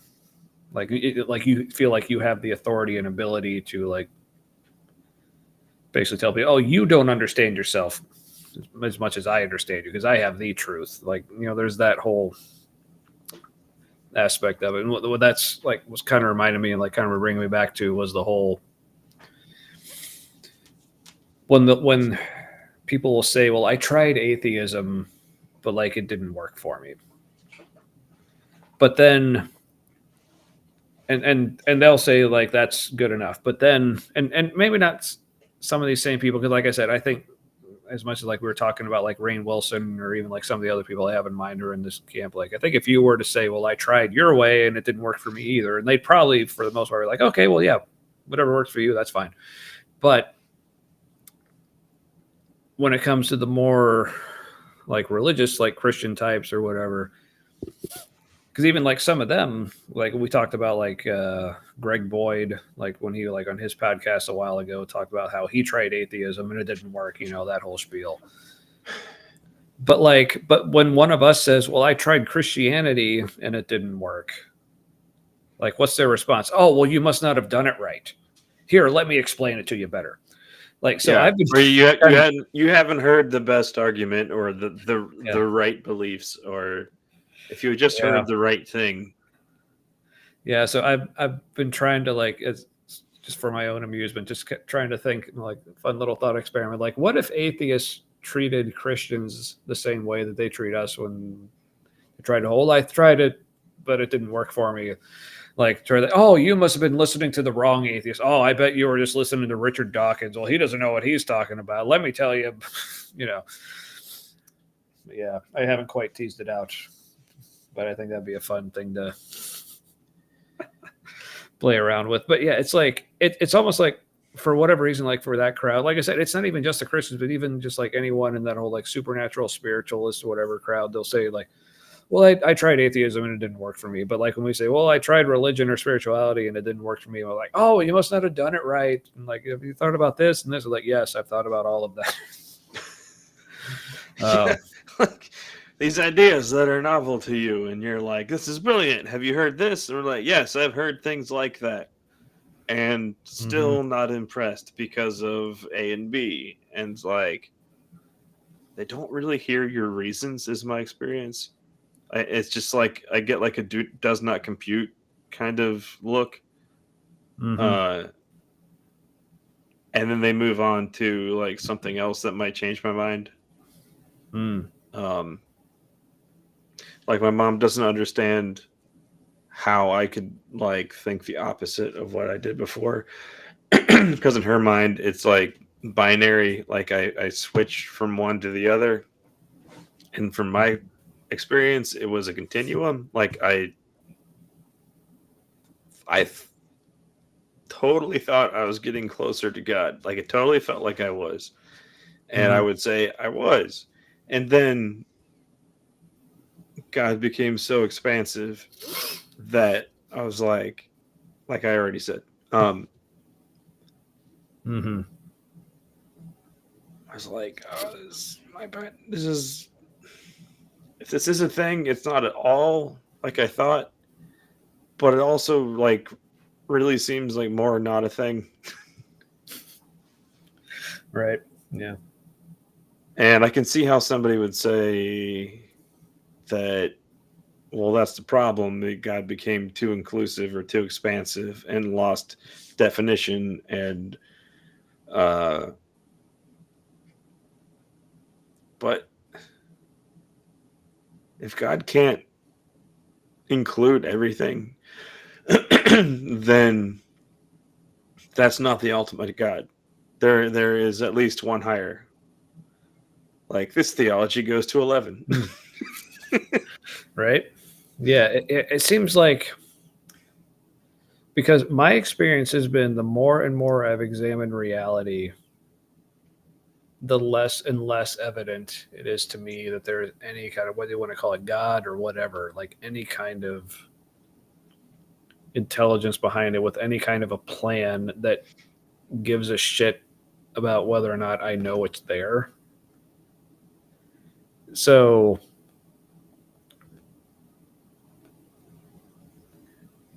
yeah, so even if you're going to, so at this point it's like people tell me, like, if you're going to still try to convince me that there is a God behind all of this, it's like I'm losing respect for it, like more and more every day, if it is there.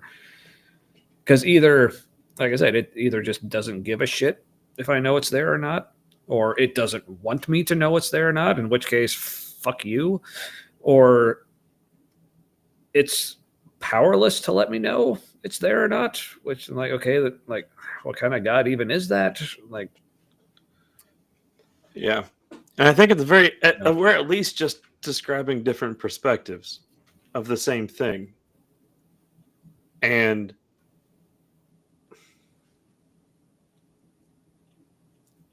like we're assuming that like the reality is the way we experience it. And that's real. But I think we're all having our own experiences and perspectives of the same thing.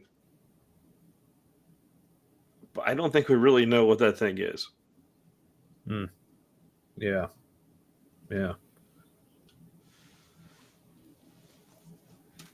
And it's going to get weird, I think, in the next year or two with the UAP stuff and like just, well, it looks like science is just really weird.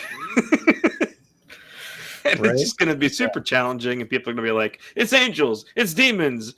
And the non-human intelligence are like, no, it's us and some synthetic beings we made that look like us but are much shorter. And sorry, that was kind of a nerdy thing. Yeah, because there's the tall grays and the short grays and the Nordics that look like a Nazi wet dream. And it's like, oh no, were the Nazis right about anything? Were they right about the Aryans, but like wrong about like everything else? It's like,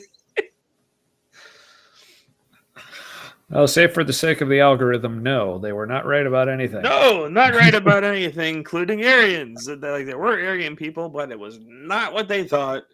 And they were probably just all hung up on non-human. And also, Hitler was definitely not one of them, which is right. No, he was probably a lizard, but anyway, if anything, one of the lizard people. So, all right, so we're going for about 2 hours, 41 minutes or so. Like, so I still have like a lot of notes, but like part of me is like almost glad we didn't get to some of this stuff, because I feel like, okay, then that can be like its own episode, because I want to dig into more, like at some point, the whole like religion versus science, and like how much like the more like accepting, like I guess specifically Christianity, like people in that religion have been of science, but I don't think they realize how much they're giving up by accepting certain Yeah, not branches of knowing the science and discovery. implications. Yeah, like for instance, like evolution, like I've heard it said, and I haven't seen the numbers, but I assume it's probably true. Like throughout history, like most Christians in the world right now accept evolution, and most people in the world right now who accept evolution are Christians, because I think they're only looking at it in the frame of like explaining, okay, the Genesis creation story. Do you have to take it literally? Like, oh, you don't have to take that literally, so you can accept evolution. But I don't. But there's so many other aspects of. I think the more we're I mean, learning it about accounts for the evolution, concept of sin, like our yeah, self-criticalness, like it. yeah, I think the theory of evolution in more ways than I think a lot of Christians appreciate really kind of destroys Christianity. And like I said, just as by way of a little teaser for It that. has made a sense of a lot of things for me, the evolution stuff, and yeah, learning more about being human. And yeah. So, but something else I made a note of here, and again, this may be something like a different discussion topic, because so something that Rainn Wilson and a lot of Baha'i, and even like a lot of people will say, like you'll hear this a lot. Well, all religions are essentially the same. You know, they have like same like similar parts. Yeah, but I'm like, so, but what I have to ask is like, well, would the people who were like the foundations of these religions, would they agree with that statement? Yeah, so I think that's. But the mystical branches of the major religions are all very similar. I don't know what to make of that. The what are? Like the mystical branches, like mystical branches, yeah. Like mystic Islam or mystic Christianity, yeah, mystical Buddhism, Hinduism. Yeah. Like, yeah. They all have like similar lived experiences of what they would call the divine, which is interesting to me. Yeah. But like some of the questions I put here is like, okay, well, would the people who came up with the foundational figures of these religions, like, would they agree with that statement? Or like, no. If you're saying they're all essentially the same, okay, well, do you have their essence right? Like, how do you know you have their essence right? Well, we don't. Also, like, man, decades after, written by people who didn't know him. Right. Yeah. And also, does saying that they're all the same, does that do a disservice to all the differences there are? Like, are you downplaying those? Because because in your mind, it sounds better to say, well, they're all really the same. It's like how much of that is just your bias for like wanting that to be true? So you're just gonna like ignore all the things that. I think it's a defense mechanism. That. It's like a thought stopping thing.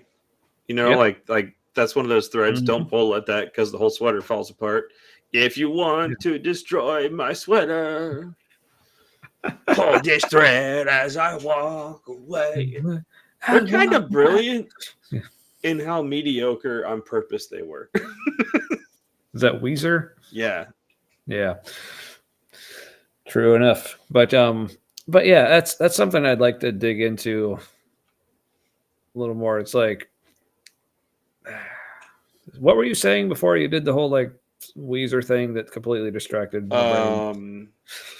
The defense mechanism, not wanting to pull on that thread that might destroy everything, and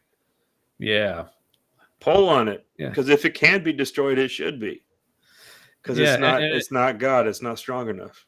Yeah, and it's also part of like, I guess, like I don't quite understand the mentality of like needing to believe that they're all essentially the same. Like I don't, there's like why? Like why? Like because then you don't have to consider any of them because they're just the same. So yeah. Oh, I think maybe that just like lends credence like to the thought like that people have like, well, I just can't let go of the God concept. Like we have all these, because the reality is like if there is a God, it makes no sense that he wants us to get to know him because of all the vastly different and like mutually exclusive views of him that we really do have. So I guess if you're wanting to make sense of that, it's like you almost have to say, well, they really aren't all that contradictory. They really are the same essentially. It's like, It's almost Yeah, I like mean, trying to figure it out is the whole point, and thinking you have it figured out is a problem. yeah, but then my brain goes to like, but then that's conceding the fact that there is a point, which I just don't agree with. But No, that's just, but it I depends what you think mean by there is, that. But yeah, but it's not what we would consider a point. Like but what does that even mean? there's a way that there's a way things play out. Like things go from A to B, or if it's kind of looking like the whole idea of cause and effect is just a matter of perspective. I think it's Maxwell's equation that works in reverse also, which would indicate that like um, time from our perspective goes in a particular direction, but that's Mhm. just our perspective. Like it's also going in reverse at the same time. So like Hmm. every effect is the cause of its cause. Essentially, it's a loop. It's a cycle. Like everything. So it's like determinism squared. So like there's a Right. point, but like all we know is that it looks like everything causes the thing before it and after it. And Yeah. that just breaks everything because that means we can't understand the point of it because we are stuck in only one side of that. Mm-hmm. Pretty much. Yeah. So what we consider destruction or evil or Satan or the enemy could be the god of time moving in the other direction. Because what we consider destruction could be creation in the opposite direction. Ooh. Fascinating. Yeah. Yeah, put Mm-hmm. that in your theology and smoke it. All right. Well, yeah, so we've been going like almost 3 hours now, Yeah. and like I'm just kind of looking over my notes. Like, there's so many things like I wanted to cover, but like have had no idea how to even like tie into like where the conversation was going. So I guess this is, Yeah. like I said, this is like a bunch of stuff that's already come up like here and there in other topics. So I'm sure the rest of this is stuff we'll get to at some point. Well, But yeah, conversation with Christians who is a mega Christian. Thanks for being here. yeah, absolutely, yeah. I liked your Thanks for question. That was good to have. yeah. Appreciate you being here when I'm sure we're saying things you don't agree with. Like, that's just, I don't know. Like, it speaks highly of, I don't know, you, us, maybe all of us. I'll just say you. It speaks highly of you. So, yeah, I hope you come back. That would be cool. Yeah, definitely. Um, but yeah, because in the future, like I want to talk, like I said, talk about more about because like people talk about like our is like religion, faith, or whatever, and science. Like, are they in conflict? Are they incompatible, or do they go together? Um, I think in probably more ways than like the religious would like to admit. It's like they really don't. It's like they keep trying to say they're compatible, but yet they're also different things. It's like it all just sounds like, yeah, they're just trying to like ad hoc rationalize a lot of things. But yeah, or let's see. Yeah, again, just looking over my notes here. It's like, man, it's like every note I wrote like could be its own episode. Like I think that was part of my problem tonight. Was like trying to squeeze all of this in. That's why it kind of like went everywhere and nowhere. Were you under the influence when you were listening to that? No, it was actually while I was working. I was doing some. Yeah. Your job is demanding, it sounds like. No, which is fantastic. um, yeah. Anyway, yeah. So I don't know. Do you have any like wrapping up conclusion type thoughts or anything else you wanted to anything you wanted to start discussing? Go for another hour. I don't know. I think there's value to a spiritual perspective. It helps us not understand. Helps us like It's kind of like how science fiction stuff kind of helps us understand our own reality because it's an exaggerated version of a what if, usually. Uh, so I think at like having a kind of acceptance of the what if perspective, which can kind of be kind of spiritual because you're open to experiencing something that you don't have an explanation for. Um, but I think it's a problem when you throw a label on it. You know what I mean? Like because with the UAP stuff, it sounds like as long as there have been people have been having experiences with non-human intelligence or like craft orb disc things, whatever they are. And then it got labeled whatever the regional religion was. Because like the oldest accounts of some of these things are very they're really similar to kind of like modern experiences of these things. So in that way, like religion has been kind of hiding reality from us. Or religion was a tool that we used to hide reality from ourselves. Without knowing it. That's like there's a lot of our brain we don't have conscious access to, and it could have been a team effort with our right brains. Like they're working on something. They're all very organized, the right brain, so it makes sense. Yeah, it'd come up with some shit we wouldn't know about. Indeed. And then we call that God, which is that's another possibility. God is maybe our is the part of the brain we don't have direct access to consciously, and maybe humans have the ability to heal and stuff. Heal other people that we are not directly aware of. Yeah. I don't know. Dogs can talk to each other without like doing much of anything. They kind of just know how the other one's feeling. Like it seems to be more complex than their nonverbals can communicate. And like my dog would just kind of like, well, she's passed away, but she seemed to just kind of know when I was like stressed out. We'd be in the same room. She'd be laying there, and I would just start getting anxious about something.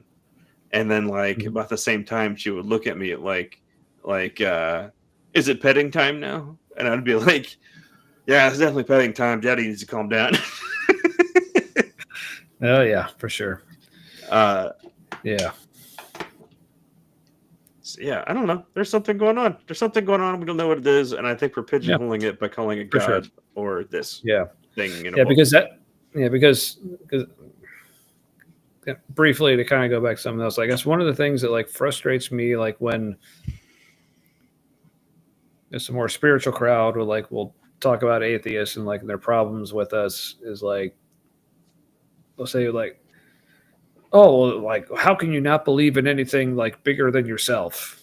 I do. I do. I just don't call it God, or I don't call it supernatural. I call it things I don't understand. Yeah, that's literally it. So if you're telling me so don't tell me that there's things that we don't understand, but you understand it, and you can tell me exactly what it is, because we don't understand it. Like I have. And why do you understand it? Because somebody in a book hundreds, thousands of years ago, they figured it out. Yeah, I have little to zero patience for that kind of stuff anymore.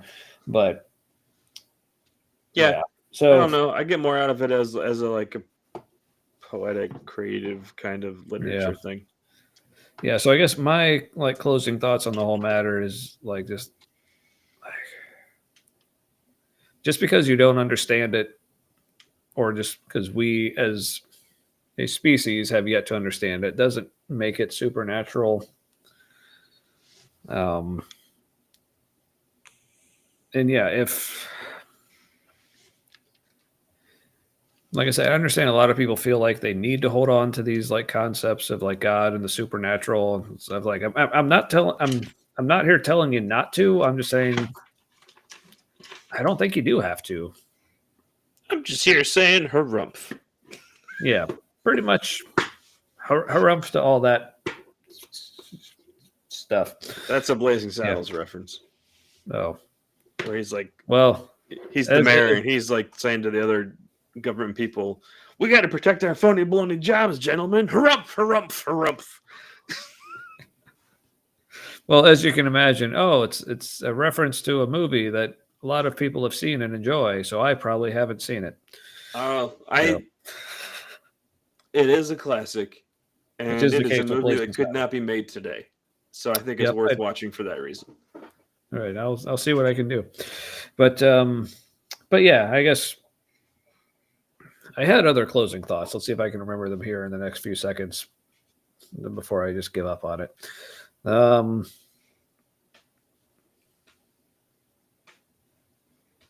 Yeah, I don't know. Yeah, I guess that's my thing. Is like, don't feel like you have to believe any certain thing. Just, I mean, believe what you do, and if you try to do anything different, it's going to hurt you. Yeah. Well, I mean, depends how you try. I mean, I definitely do believe it's important to explore and entertain like ideas that you don't currently hold. Right. Yeah, and but, I know that's like find out what you actually believe without just holding on to whatever you think you have to believe. Exactly. Yep, that's it right there. So yeah. But yeah, thanks. Thanks for conversations with Christians, whoever you are. And our buddy Eric Barnes, like I said, he just posted a link to a YouTube video. I still have no idea. I'm kind of thinking maybe he got hacked. Maybe. That was unusual. Yeah. I don't know. Barnes, he'll do some random every now and then. You know. Maybe it's a link to some more news episode that he maybe did some writing for. Who knows? Oh, that could be it, because he is always like, guys, I did a show about this. He's like, how do you... We're like in sync that much. We're like, months ago, he wrote this thing that's airing now. Yeah. And we're talking about it. Yep. See, there's something going on there. Could just be completely natural, and that's cool. All right. Yeah, like I said, there's a bunch of stuff I kind of wanted to talk about tonight, but yeah, like I said, this is one of those nights where I think I got a little like too into the topic and had just like too much I wanted to say about it that my brain just couldn't put it all together. And so hopefully what we did actually talk about was meaningful or something. Holy cow. Conversations with Christians. Your channels have some views. Like your videos have some views. Ooh. Oh, wait. Hold on. That's something else. Oh. All right. 2,000 views. You're doing all right. You're doing better than us. Mm-hmm. Good job. All right. All right. Might have to check some of that out, I guess. Yeah, and feel free to like join us here and interact more in the future. That'd be great. Yeah. Any other parting thoughts, Matt? Or may your things and stuff be forever with your people. Indeed. All right. Thanks for hanging out, folks. We'll see you back here next week. Have a good night. Bye-bye.